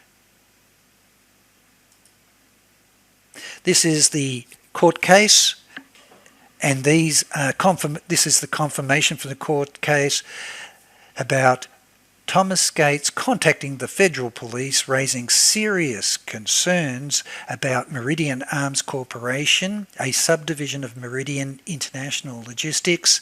He contacted the federal police around about 1989 and raised serious concerns that Meridian International Logistics was guilty of over 500 million security and stock market fraud. Also, that it had participated in Sydney, Australia in a confidence scheme in 1982, and that officers of Meridian International Logistics were involved with the Gambino crime family and the Yakuza crime groups through Robert Booth Nichols and Gia Quinto. Now, this is in the face of Stephen Zipperstein, Scott Erskine, and it's completely withheld from the report.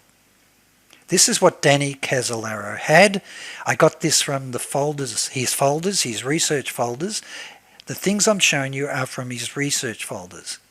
This is what he was investigating, in addition to having the smoking gun of the signed BCCI checks with Khashoggi, Gorbanafar, and the complete Monte Carlo transactions that were never submitted to the BCCI investigation with Senator Kerry's investigation team.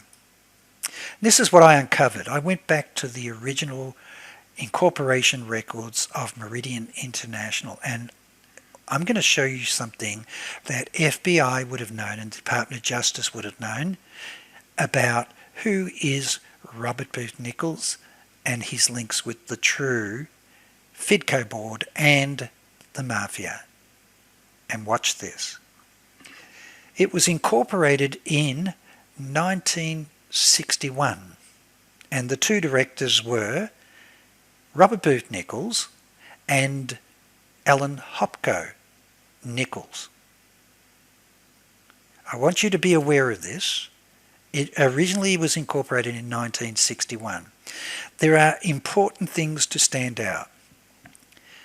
FIDCO was a shareholder of Robert Booth Nichols' company Meridian International Logistics in 1984.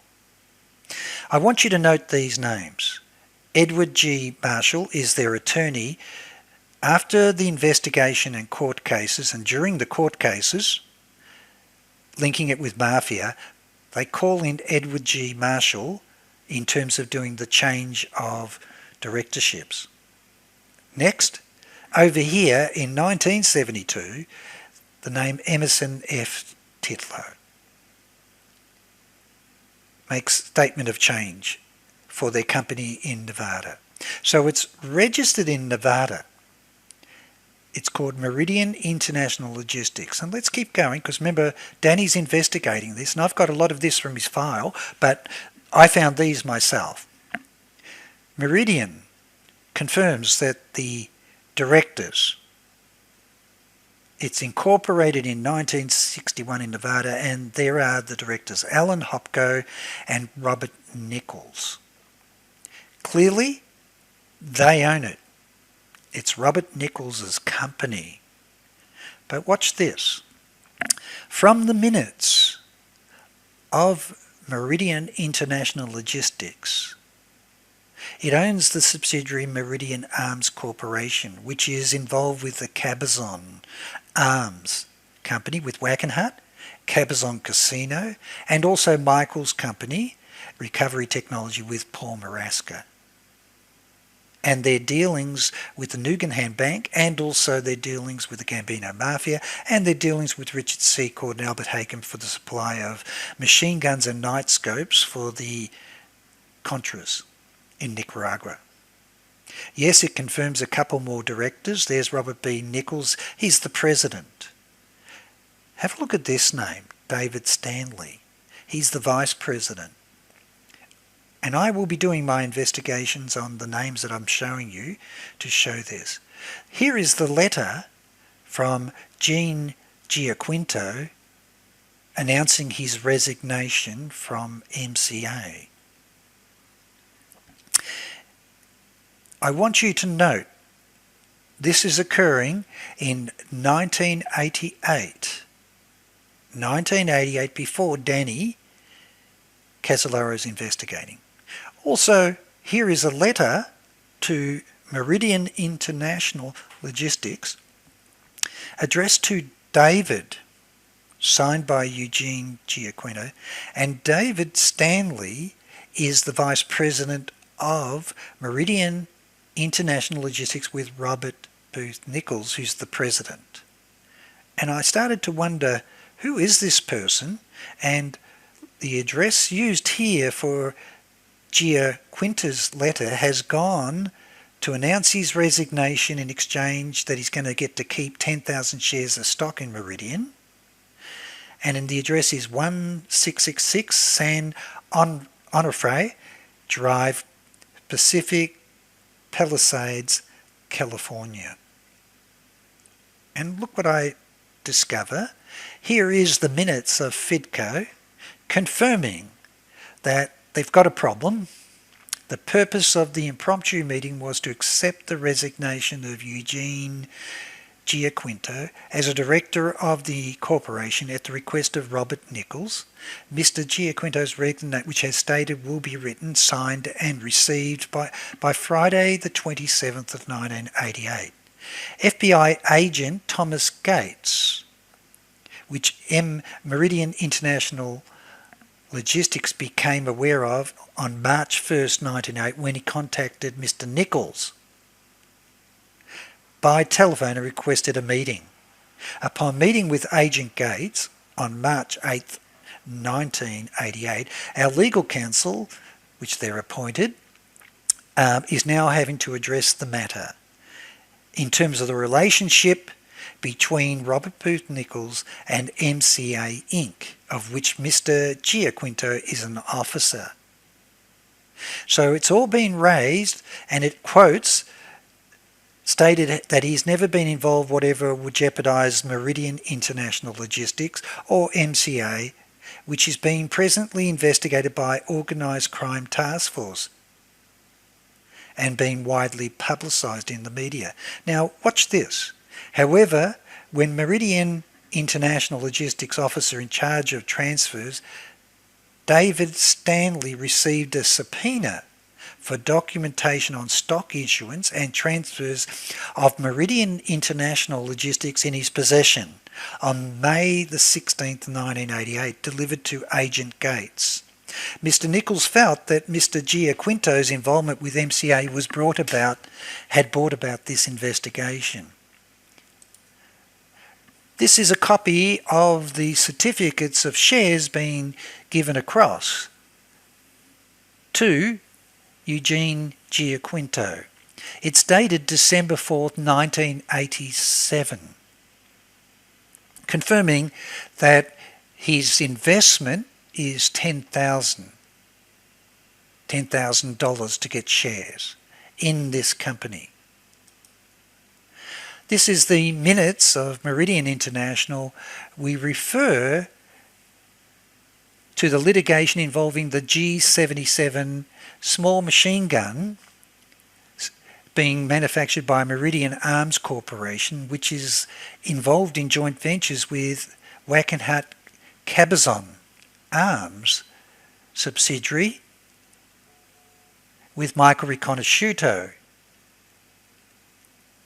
and Dr. John Philip Nichols, who owns the Cabazon Casino with Thomas Marsden and the Gambino Mafia. Further documentation talks about the sale and patents for biomedical applications and cell technology. It's been signed with Meridian International. But again, It's talking about confirmation of agreements of arms and biomedical technology, and here it says categorically Robert Nichols is one of the directors. I'll come down to here, Peter Zakowski. He is the director for Cabazon Arms.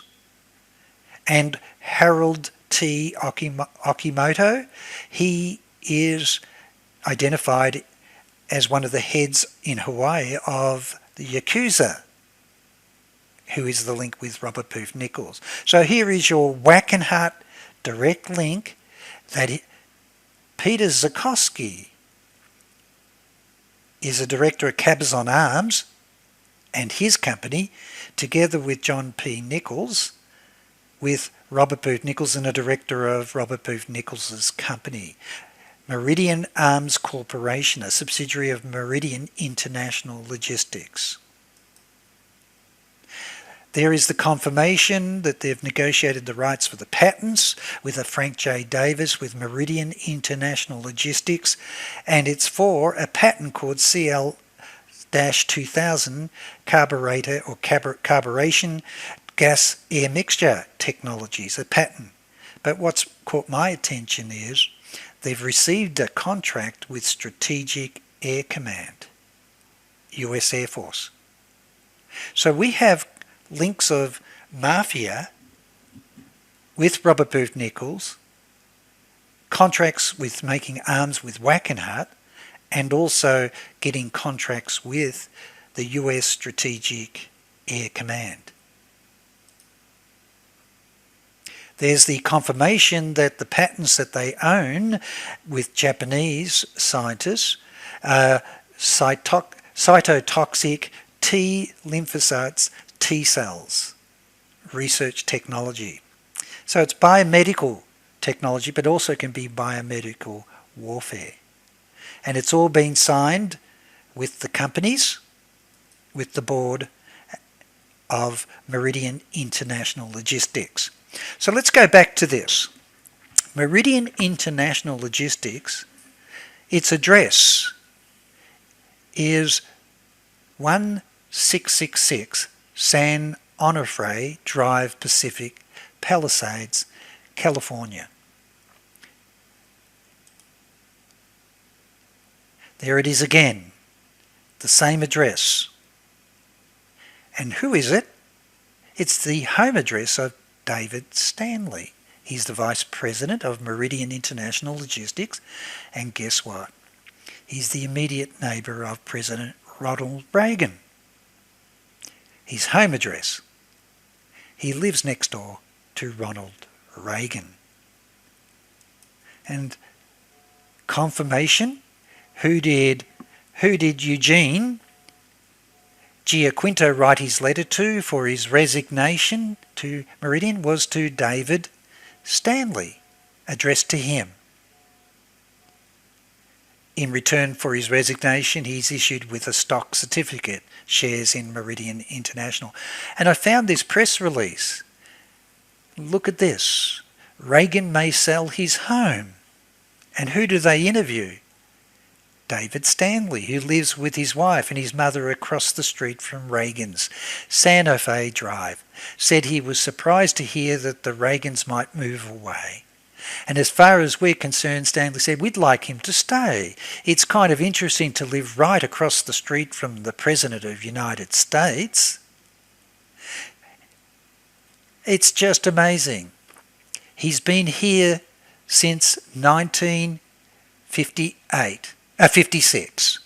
He's been living across the road, right next to President Reagan, and he's the Vice President of Robert Booth Nichols' company with direct access to President Reagan, and there's major investigations taking place about Robert Booth Nichols and his company Meridian International Logistics and Meridian Arms Corporation having links with MCA and Mafia, the Gambino Mafia, and cover-up and shutdown of the investigations done by Thomas Gates with wiretapping, and the shutdown of the strike force investigation with the theft of all the evidence that they've uncovered, resulting in Richard Stavin to resign. So let's go further. I'm interested in this name now. Who is Edward G. Marshall? I found his obituary. He was the Clark County District Attorney in 1962.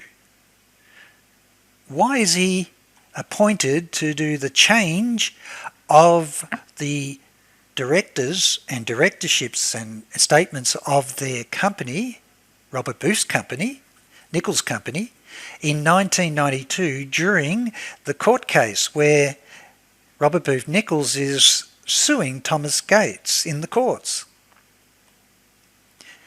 Here's a confirmation of who this Edward Marshall is. So I'll go back to the address. Do you see the address is Suite 2, 324 South 3rd Street, Las Vegas? And I come down here, and here is a letter that I found on the letterhead of Edward G. Marshall responding to an investigation team wanting him to provide all the evidence relating to Las Vegas City Council, and there's his address, 324 3rd Street, Las Vegas. Confirmation. Categorically, we've got the right person. And this is what I found out who he was. In 1966, Lansky was linked to untaxed Vegas profits for the casinos. Mayor Lansky was caught in a wiretap by FBI in meetings about skimming and others in receiving part of a $1 million month skimmed off the profits of Desert Inn, Sam Giancana of Chicago. Isn't this incredible? It says here that there's a wiretap and they've got appropriate groups. It says testimony of FBI agent who was involved in this is giving testimony, and his name was Burns Toulson during the court proceedings in Denver. This is 90.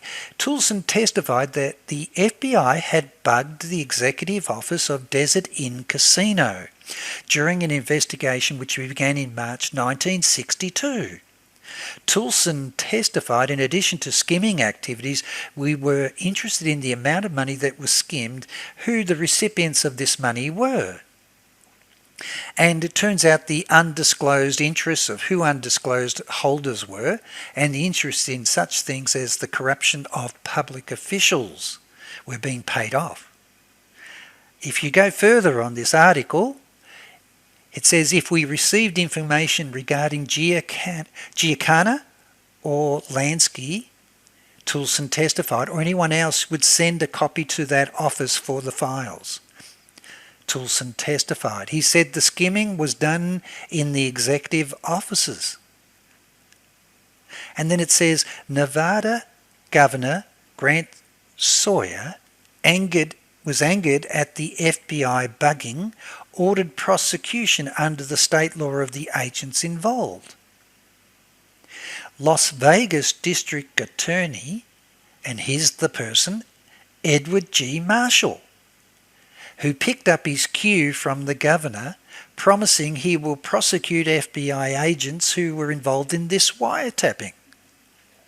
So now we've got that Robert Booth Nichols is using the same attorney who's called in to prosecute the FBI agents during their wiretapping of mafia officials skimming $1 million a month off the casinos at the top boss, involving the top bosses of FBI.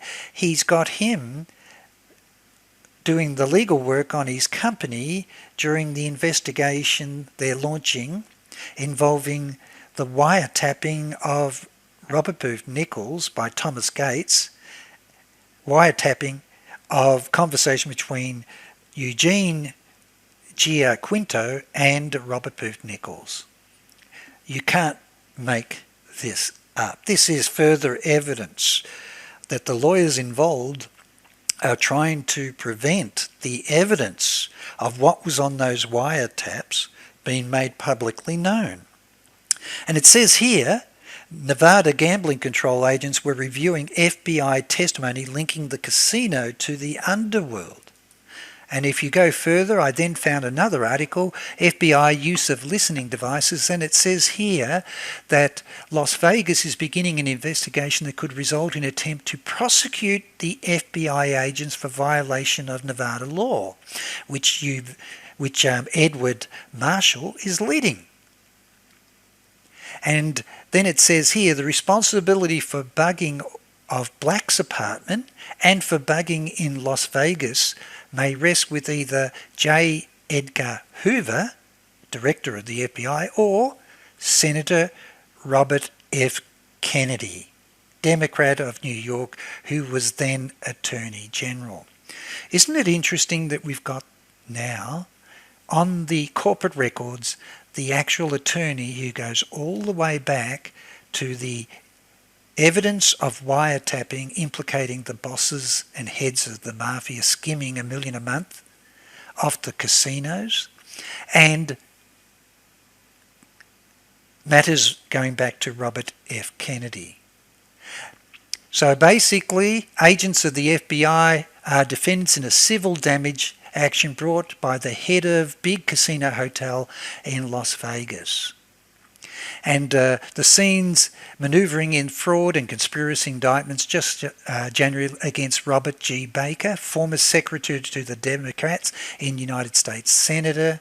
And it involves the bugging of a hotel apartment occupied by Fred Black Jr., who was convicted of tax violation. Black, a Washington lobbyist, was an intimate of Baker's. So you can see why Stephen Zipperstein, Scott Murkison, and the US Department of Justice, who are investigating themselves in evidence of inslaw of the theft of the PROMIS software given to Peter Vietnick's Earl Bryan down at WACKENHUT to be modified by Michael Riconosciuto, and at the same time investigating all the evidence that Danny's investigating that links him back to Robert Booth Nichols and the links with the Mafia, with Fedco and Meridian International Logistics and Meridian Arms Corporation, who are involved with Iran-Contra arms sales and also the laundering of the money for drugs and arms from Nugan Bank through the Cabazon Casino with the Gambino Mafia. And so it goes through, it's confirming FBI witnesses testified skimming in Desert Inn, MB Dalitz, head of the casino hotel, Willie Alderman, Las Vegas figure, Jack Donnelly, San Diego lawyer, and the executive vice president of Desert Inn, and George Gordon, a Miami figure with casino employees. You can see that it's all intimately linked back to FBI leads on Sam Giancana, Chicago underworld figure Meyer Lansky, and Miami underworld figure John Skierschich, Cleveland underground a world figure.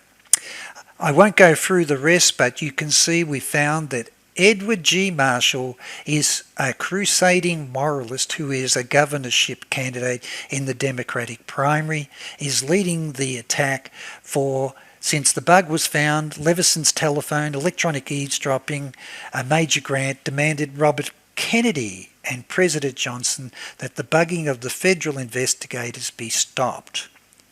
So he's the key investigator trying to stop the investigation and the details of the wiretap that caught them. Well, I don't think that's a coincidence that Robert Booth Nichols appointed that particular attorney, Edward Marshall. So let's go further. Sam Giancana. So we now have definitive proof that Fedco owns shares in Meridian International with Robert Booth Nichols. And guess what? Giancana and the Mafia were involved in the John F. Kennedy victory in 1960 presidential race, which is great. But then he was recruited by Central intelligence agency CIA in a plot to assassinate Cuban leader Fidel Castro. Conspiracy theorists consider Giancana with mafia leaders like Santo Traffickinger and Carlos Marcello associated with the assassination of Kennedy. But let's go further. Here's your link direct to Robert Mayhew. Robert Mayhew owns Fedco. They have shares in Robert Booth Nichols' company. And it turns out that the attorney they're using is the one to protect all the wiretapping that involved Robert Mayhew. According to classified CIA family jewels documents, Giancana and Traffickinger were contracted in September 1960 with a possible assassination attempt by Mayhew after Mayhew had contacted Rosilli, a mafia member of Las Vegas, and Giancana's number 2 man. So we now have confirmation that this is the link. Mayhew had presented himself as a representative of numerous international business in Cuba that Castro was expropriating. He offered $150,000 for the removal of Castro through this operation, and the documents said that neither Rosalie or Giancana or Traffickinger accepted any payment for the job. But Giancana suggested using poison pills to dose Castro's food and drink. CIA gave these pills to Giancana's nominee, Juan Orta. Later, Giancana and Traffickinger made a second attempt using Anthony Verona, a Cuban exile junta. According to Traffickinger, became disaffected with apparent ineffectual progress of junta. Verona requested another $10,000 in expenses, $1,000 worth of communications equipment.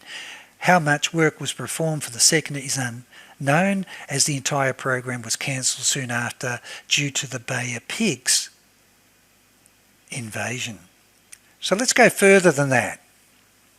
Here is definitive confirmation of the link of CIA with Robert Mayhew, with Sam Giancana and Santo Traffickinger. Definitive link bringing all the parties together. So now I got all this link through the official incorporation document records for Meridian International Logistics, registered in Nevada. The attorney, Edward Marshall, was the link to Sam Giancana. Robert Mayhew had a direct link with him. Robert Mayhew is on the Fedco board with Robert Booth Nichols and George Pender and Clint Murchison. And they also own shares in Robert Booth Nichols' company Meridian International Inc. with Eugene Giaquinto, involved with the Gambino Mafia, direct link, that they have all been exposed. So I can see why Thomas Gates had to be discredited by the investigation by Scott Erskine and Stephen Zipperstein. This would open up the definitive link to everything that Danny CASOLARO was exposing with the octopus. It goes all the way back to the assassination of Kennedy, October surprise, Nugan Bank, the dismissal of the Gough Whitlam government, and also the murder of Paul Maraska, and also the PROMIS software, and the whole Iran-Contra, arms, drugs, sales being laundered through the Cabazon casino with the Gambino Mafia. And so we have uncovered through the documents of the corporation, the links with all the directors. One of the directors and vice president lives right across the road from President Reagan since 1956. This is their direct link into the Republican Party, but more important, Michael McManus was the legal counsel to Fedco, and then he was appointed as the personal attorney and lead counsel to President Reagan. And so now this substantiates all the claims of what the damaging evidence was during the investigations of Richard Stavin and Thomas Gates, and the wiretaps on the communications between MCA Director Eugene Giaquinto and Robert Booth Nichols, links into the government, Treasury, and also being tipped off about the investigation and their urgency to try and distance their board from Eugene Giaquinto as fast as they could. But Danny Casolaro, I believe, had worked it all out. Here is the article confirming that the Cabazon Indian Casino was owned by Thomas Marsden and also Dr. John P. Nichols. And it involved the murder of Paul Maraska. Here is confirmation of Thomas Marsden and his links with Frank Sinatra and the Gambino Mafia. Nerve Centre. I'll just go back for a second. There's the financial transactions confirming ownership. There is the photograph all the way with Tommy Marsden, who owns it. There is the evidence that Paul Maraska was murdered and hogtied, and it goes back to the 1982 FBI reports and fingerprints on the financial transactions of all the banks used with Paul Maraska, who was money laundering all the drugs and Nugan Bank drugs through the Cabazon Casino.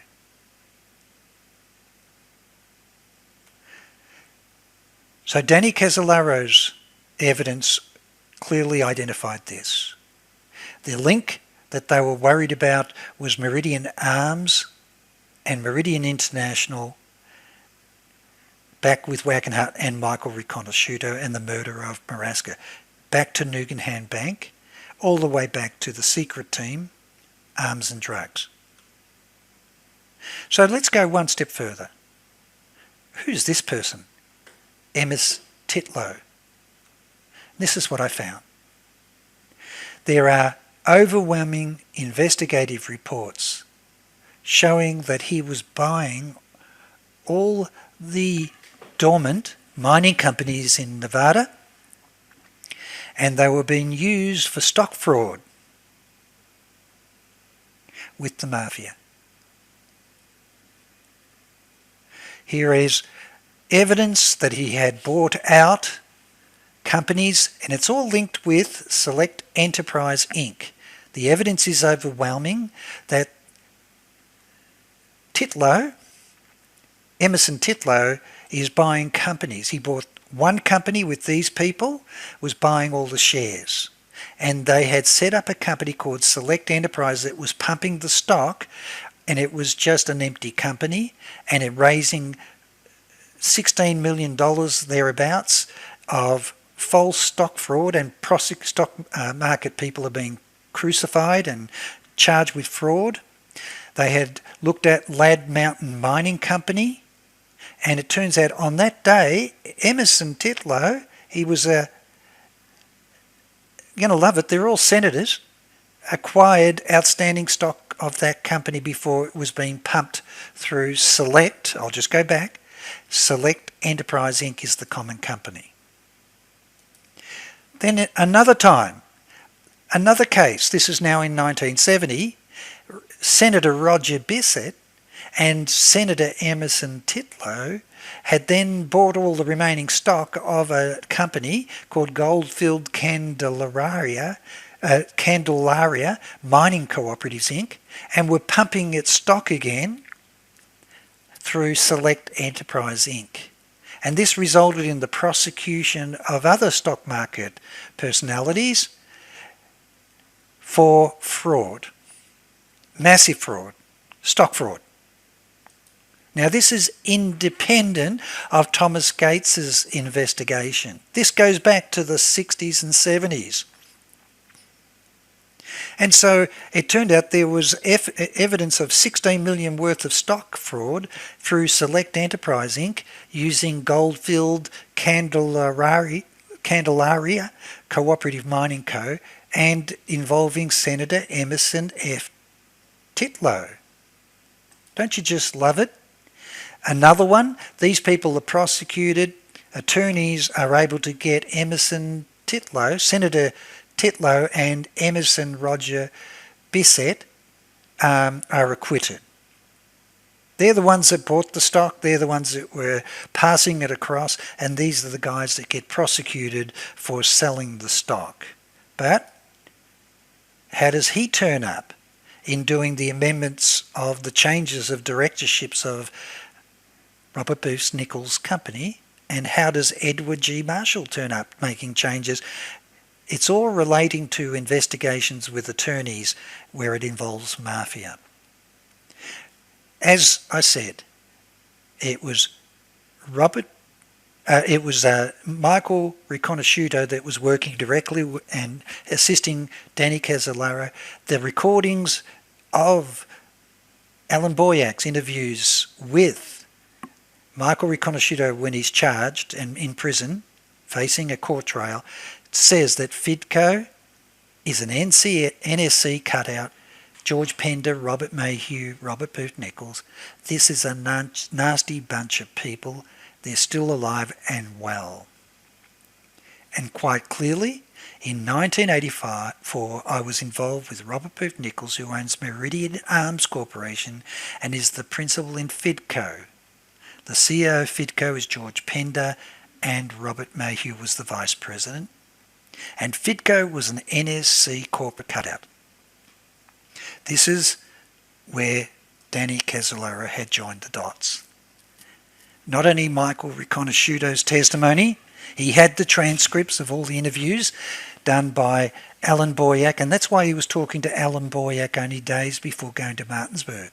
Immediately talking for 77 minutes to Thomas Gates and Richard Stavin, who were investigating the link of Robert Booth Nichols with the Mafia, Eugene Giaquinto, with MCA and stock fraud. He knew it was the octopus. Robert Booth Nichols is linked to the octopus, the money launderer for the octopus with the Gambino Mafia, for Nugan Bank with the Cabazon Casino. And that's why Danny Casolaro wanted to go to the Cabazon and WACKENHUT to interview and meet with Chief of Police in Indio, Sam Cross, and instead telephoned him, and they agreed to meet on the Saturday evening that he was found dead in a bathtub. Was going to meet with him and bring his briefcase with him, with his evidence. The overwhelming evidence of the cover-up is, independent of all that, I have followed the PROMIS software technology transactions and companies, and I have found overwhelming evidence that the software and the fusion of all PROMIS software companies and technologies was controlled by the Fidco company together with Ted Shackley's companies with Stanford Technology to infiltrate all the intelligence databases and link back to controlling all intelligence relating to drugs, the war on drugs and terrorism, and 730 Jackson Place, Washington DC, super PROMIS software server for dirty tricks for White House for George Bush to be able to use with George Pender and the secret team. And I define the secret team as George Pender, George Bush Sr., Ted Shackley, William Casey, Robert Gray, and Frank Colucci, and their operations of money laundering of drugs worldwide, together with arms for terrorism through the Nugan Bank, Banca Ambrosiana, BCCI, where Danny had the smoking gun that got him killed.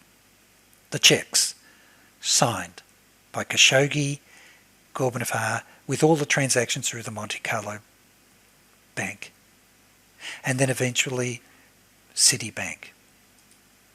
Let me just go back. Key evidence that tied that together was the deliberate cover-up of not interviewing George Pittaway, who witnessed Ted Shackley's girlfriend that he could identify, had gone, met them on the 4th of July, gone back to Danny's house and was caught going through his papers. And 2, discounting the evidence, overwhelming evidence. They knew the last girlfriend of 4 weeks, who was the closest person intimately with Danny CASOLARO, was never interviewed because they knew she was at WACKENHUT being paid $10,000 not to be near Danny during the week they're murdering him, but instead stay with the Crown Prince and Prime Minister of Kuwait, who funded those BCCI checks that Danny had signed with Khashoggi and Gorbanafar, involving Ted Shackley, Michael Ledeen, Gorbanafar, Khashoggi, with William Casey, Clint Murchison and Robert Gray and William Casey. That was the smoking gun that exposed the octopus. So, in summary, the incorporation documents and registered events tie together that Robert Booth Nichols is no con man.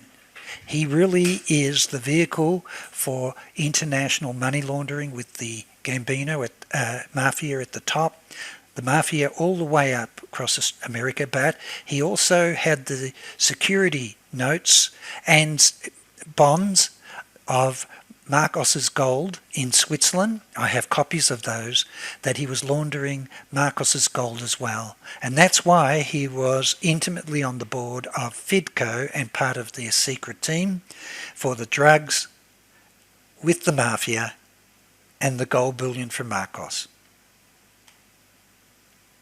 The link back to CIA is definitive. It was the attorney that was protecting Giacana, Robert Mayhew's relationship with him as well, with Robert Booth Nichols on his company, with Eugene Giaquinto, and of course it ties back to George Pender and Clint Murchison, all the way back to this secret team behind the assassination of President Kennedy. I believe that that's why this evidence was withheld, and they discredited Thomas Gates, Richard Stavin, and anyone else who could actually put that Danny CASOLARO really had identified the links of the secret team, the octopus, going all the way back to the assassination of Kennedy, right through to Iran-Contra, October Surprise, Nugan Bank scandals, and drugs, arms worldwide through Nugan Bank, BCCI, Banca Ambrosiana, and eventually Citibank, which Michael identified as where the PROMIS software was installed for the SWIFT banking operations to disguise their covert black funds. So who was Stephen Zepstein? And I'll finish on this note for you. In my previous podcasts, William Barr, after stepping down as Attorney General, was appointed as the Senior General Counsel to GTE. My podcast showed that the CIA operatives who set up and are experts on world terrorism at GTE started a foundation called the Potomac Institute. They were at GTE.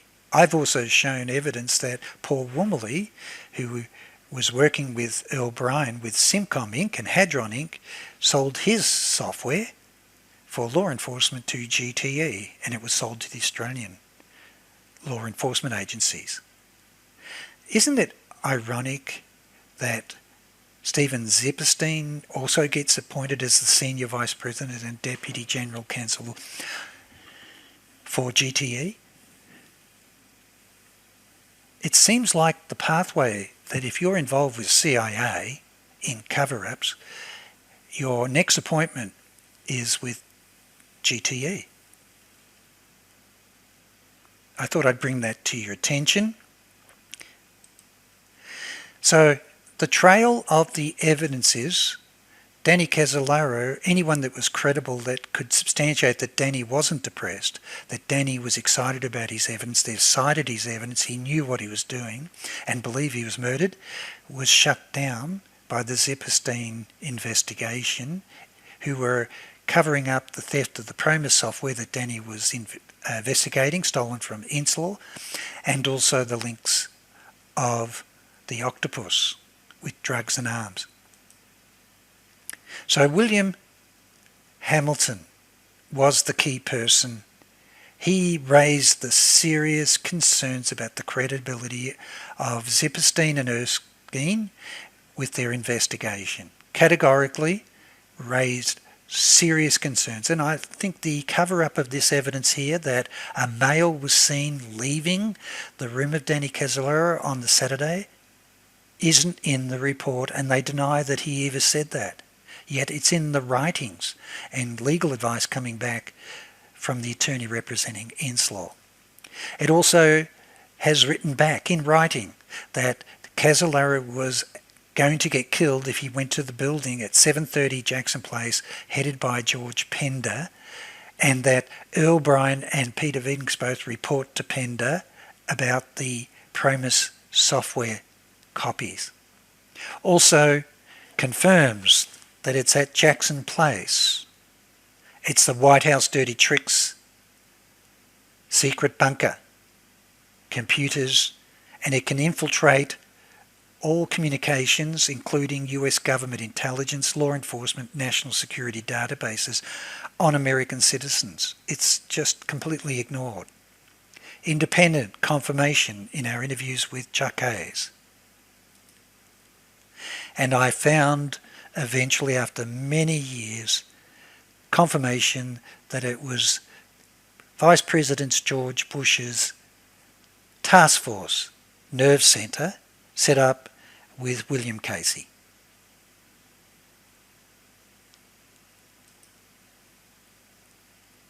I think without a doubt,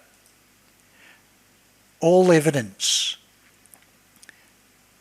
to undermine, discredit any key witness that believed Danny was murdered, and to discount that and discredit them and also Danny CASOLARO and paint him as depressed and went down to Martinsburg with razor blades and a shoelace to cut the left wrist 11 times, reach across and cut the right wrist with 5 times or 7 times, and use a shoelace, for the Martinsburg police to spend all their time chasing after where he could have had purchased the razor blades and whether he'd taken his shoelace in advance from runners from his house, is what they wanted to paint. They knew where this was going. They didn't want to touch it with a 10-foot pole. It led to Ted Shackley and the secret team. And the Zepstein and Erskine investigation was there to protect the Department of Justice from the missing evidence of the wiretaps, of the link between Robert Booth Nichols, Eugene Giaquinto with the Mafia, with MCA, that involves Edwin Meese, Ronald Reagan, and such forth. And let me show that to you. So, summary, Sam Cross confirms what Danny was going to be chasing after. Continued across, my evidence shows that the Fox was in charge of the hen house. The evidence is overwhelming. The secret team had infiltrated all intelligence databases. It's FIDCO, it's WACKENHUT, it was the CIA Counterterrorism Centre, and the banking software installed for laundering the funds with BCCI and Citibank. The secret team was also involved in the evidence of FBI covering up that the secret team with C4 explosives and their links with drugs in Lebanon were behind the bombing of Pan Am 103 using Ishmael Barboudi with Carlos Cardone with their links with WACKENHUT, who provided all the security of Pan Am Airlines and Heathrow Airport. The link back to Mafia with the FITCO board. But this is the other evidence that goes all the way to President Reagan with the wiretaps. And it turns out that the wiretaps were showing that the Mafia was using MCA with Lou Wasserman. Here is Lou Wasserman, intimate friend with the Reagans. Here is their link with Gio Quinto and Orvolko Sam, Mafia head. In the book, Mr. and Mrs. Hollywood, it outlines quite clearly all investigations of Richard Stavin and his wiretaps and uncovering the links with Robert Booth Nichols with Gene Giaquinto, right through to the MCA executive level, being used as a front for laundering funds worldwide and intimate links back to Robert Booth Nichols with the Mafia, to launder funds worldwide for Robert Booth Nichols' involvement with Iran-Contra and laundering. Now this one was very important. Stavin didn't realise that Nichols was already working with General Richard Secord. Michael Riconosciuto owned a company called Certec. Michael's business manager I've interviewed is Monty Alexander, has confirmed categorically that he stood up in Michael's court and confirmed that Paul Maraska was laundering the funds for Nugan Bank, Michael Hand, through the Cabazon Casino, and his testimony was struck from the court by the US prosecutor and he was thrown out of court. But he confirms that Michael Riconosciuto had joint ventures with Richard Secord, Albert Hakem, and also involved for the development of the night scopes and the machine guns, together with the Royer brothers, with the sale of the Indian timberlands, categorically.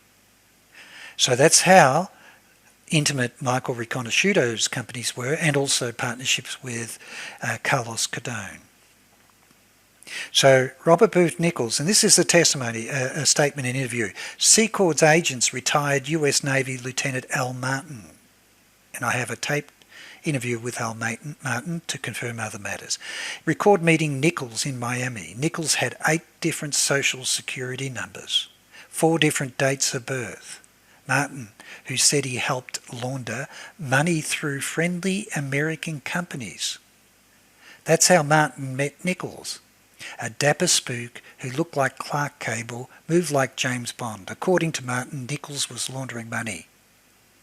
Nichols was in the government, but not exactly in the government, said Stavin. When government investigators heard that MCA wanted to hire Nichols to stamp out pirated work, Stavin realised that the job could be a cover for clandestine operations. It was our feeling that we might have stumbled onto another Iran-Contra, Stavin said. MCA could pay Nichols to travel, visit certain countries, act as a bagman to deliver money to foreign nations. As it was with Wassermans, were pressing their good fortune. In December 1986, federal investigators were circling. Eddie, Lou and MCA were about to find themselves entwined in national scandal. He says here, in the book here, it says, Wasserman and US Attorney General Edwin Meese began working together to raise money for Reagan's presidential library. They raised $60 million for the campaign. And Wasserman had already contributed and donated personally $500,000. But this part's very important. Meanwhile, in early December, his colleague, Robert Strauss, was asked to visit the Reagans to help them contain the erupting Iran-Contra scandal. Strauss had sat on MCA's board since 1982. So here's another direct link back to Ronald Reagan. Not only the neighbour of Ronald Reagan, he's the vice president of Robert Booth Nichols' Meridian Internationals, but we've got now one of the directors, the executives on the board, assisting the Reagans to contain the Iran-Contra scandal that's exposing them. It goes on, MCA would hire a cheat and mafia associates such as Pizzillo, and meanwhile the third federal case against MCAs had gained momentum. The FBI now had several wiretaps within Hollywood. Some of them subjects talked often with Gene Giaquinto. Giaquinto promoted to the vice president, head of MCA's home entertainment, and so Richard Staven's right in the middle of this with the task force. This part's important. Both Nichols for lunch in Hollywood, FBI agents had witnessed the license plates of Nichols' car. They traced the plates, and you're going to love this, to Harold Okimoto, a leading Hawaiian syndicate that owned casinos around the world. He was directly linked to the Yakuza. But this part's important. They traced the plates to Harold Okimoto, the car that Nichols was driving. FBI agents also learned that Okimoto had worked with Frank Colucci, former director of CIA, who in November of 1987 became the Secretary of Defense. So now we've got the direct link of the FIDCO board going back with Robert Booth Nichols, with Okimoto, to Frank Colucci, who was a director of WACKENHUT. Nichols and his work had the look of a covert operation. Further investigations revealed that Nichols was president of Meridian Arms, a subsidiary of Meridian International Logistics that had both CIA and organised crime connections. According to Lieutenant Commander Al Martin, Seacourt associate who was Nichols' acquaintance from Iran-Contra operation. Meridian sold US-made bioware products to the Middle East, Afghanistan and other political hotspots. He also says Nichols and Giaquinto discussed taking over MCA. MCA was helping the government move money, resources around the world. So this part, to wrap it up, how can US Department of Justice investigate itself in the theft of PROMIS software by the Department of Justice, and how can it be involved in the investigation of Danny CASOLARO, who has damning evidence about the cover-up of the Department of Justice in wiretaps and links to the Mafia? And it says in May 1988, Giaquinto learned about the government investigation of himself. He went ballistic, said my source. MCA's executive Giaquinto had enough. I'm calling Mies and getting this thing stopped right now, he said. Sure enough, after Giaquinto dropped Mies's name, the 3 cases against MCA were shut down. Rudnick was fired for no official reason, he said. Years later he told me, this is a cover-up that goes all the way to the top. In addition, Irvin Azoff resigned from MCA Records, and in December MCA placed Giaquinto on paid leave of absence, hence his letters of resignation, and also taken off the board of FIDCO. As Staven, he quit the strike force, fearing he'd soon be set up as Rudnick had been. The video case was eventually dropped. I believe this is why they had to discredit Richard Staven and Thomas Gates with those handwritten comments to discount any credibility to what Danny CASOLARO had and was investigating, and undermine the obvious question: if you are going to Martinsburg with razor blades and a shoelace to commit suicide, why would you waste 77 minutes talking to Thomas Gates? Why would you waste another 55 minutes talking to Richard Staven? Why would you waste hours talking to Alan Boyack, hours talking to Chuck Hayes before going to Martinsburg? to commit suicide with your briefcase, with the smoking gun of those checks that were in his folders that Zipperstein Erskine knew he had, and so did the police, Martinsburg police. Last part is really the definitive links of the secret team with Ted Shackley, Robert Booth Nichols, with the Gambinos, and Albert V. Carone, with directors of CIA, William Casey, William Colby. So in my interviews with Dee Ferdinand, she confirms. Robert Mayhew arranged for her to meet directly with Ted Shackley. Ted Shackley confirmed that he personally knew her father, and so Ted Shackley paid for the tombstone of her father as shown above. She also confirms that she received threatening telephone calls from Richard Armitage, warning her to remain silent about all matters relating to her father. She also confirms her father knew Frank Nugan, Michael Hand, General Leroy with the Nugan Bank, but this part, General Stillwell was involved, and my evidence shows definitively that General Richard G. Stillwell financed the Bogritz Lance trip to Burma and Laos, and so did Patrick Moriarty, who was the business partner of Michael Riconosciuto, the father of Marshall Riconosciuto, the father of Michael Riconosciuto. The financing of those trips now leads directly back to Hercules Research, Cabazon Arms, Cabazon Casino, Nugan Bank, and the secret team involving Robert Booth Nichols, Ted Shackley, Robert Mayhew, Frank Gallucci.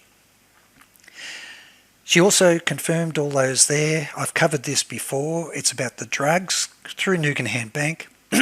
Hence, this second part is the reason why I call Lance Trimmer to interview him about Danny CASOLARO, calling him because I believe Danny CASOLARO had worked all this out.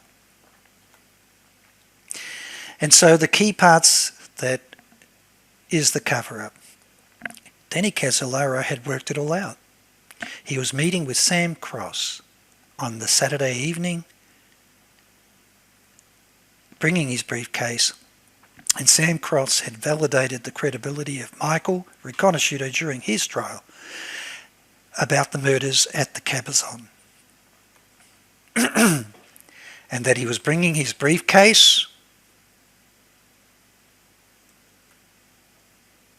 and was meeting him with him on the Saturday night. And he also believes that Danny CASOLARO was murdered.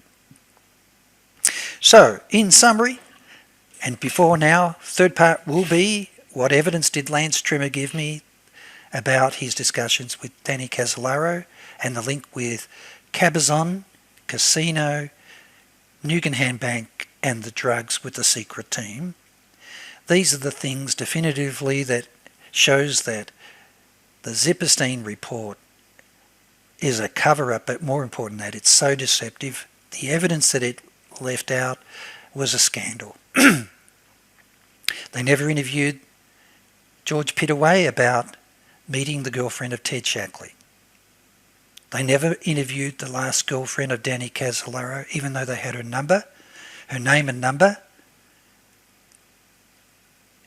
They never, ever revealed that they knew that Danny CASOLARO had the signed Iran-Contra BCCI checks and the BCCI Monte Carlo account memos. They had full access to all his files. Ben Mason had cited them and told them he'd seen them, and I recovered them from all the way back from Australia. It was deliberately withheld from their report. It was deliberately withheld from the BCCI Senator Kerry investigation, and that's the reason that Danny was murdered. He'd gone to Martinsburg to meet Robert Altman, who was reluctantly meeting him because Danny CASOLARO was threatening to give that evidence to the BCCI investigation team. Stephen Zipperstein's final report to conclude that Danny CASOLARO was depressed and committed suicide is based solely on the testimony of James Pittaway, a qualified psychotherapist and friend and pallbearer for carrying Danny CASOLARO's coffin. They knew that James Pittaway was a CIA asset and was involved in covert intelligence operations in Laos, Burma and Afghanistan. It was a complete cover-up. And I substantiate that Jeffrey Steinberg, who met Danny CASOLARO and had provided him with their investigation evidence that CIA was involved with the Gambino Mafia bringing in containers of heroin to New York with the Gambino Mafia, with Earl Bryan, George Oaken from the Gambino Mafia, believes that it was a cover-up and that the evidence shows that Danny CASOLARO was murdered. The same team has got away with murder of Danny CASOLARO, but also the murder of all the victims on Pan Am 103. And that has been covered up by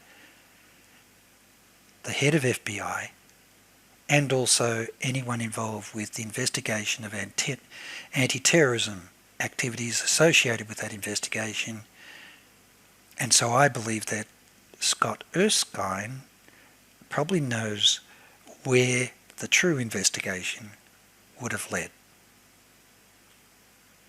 And so now, my next podcast, part 3, leads to I found Lance Schrinsner's number, home numbers and Bogritz's in Danny's notes, and confirmed that he was speaking and talking to Lance Trimmer about his evidence tying the secret team with the drugs from the Golden Triangle being laundered through the Nugan Bank at the Cabazon Casino. And that's why I picked up the phone to interview Lance Trimmer, part 3, to show you the definitive link of the secret team and the Golden Triangle drugs.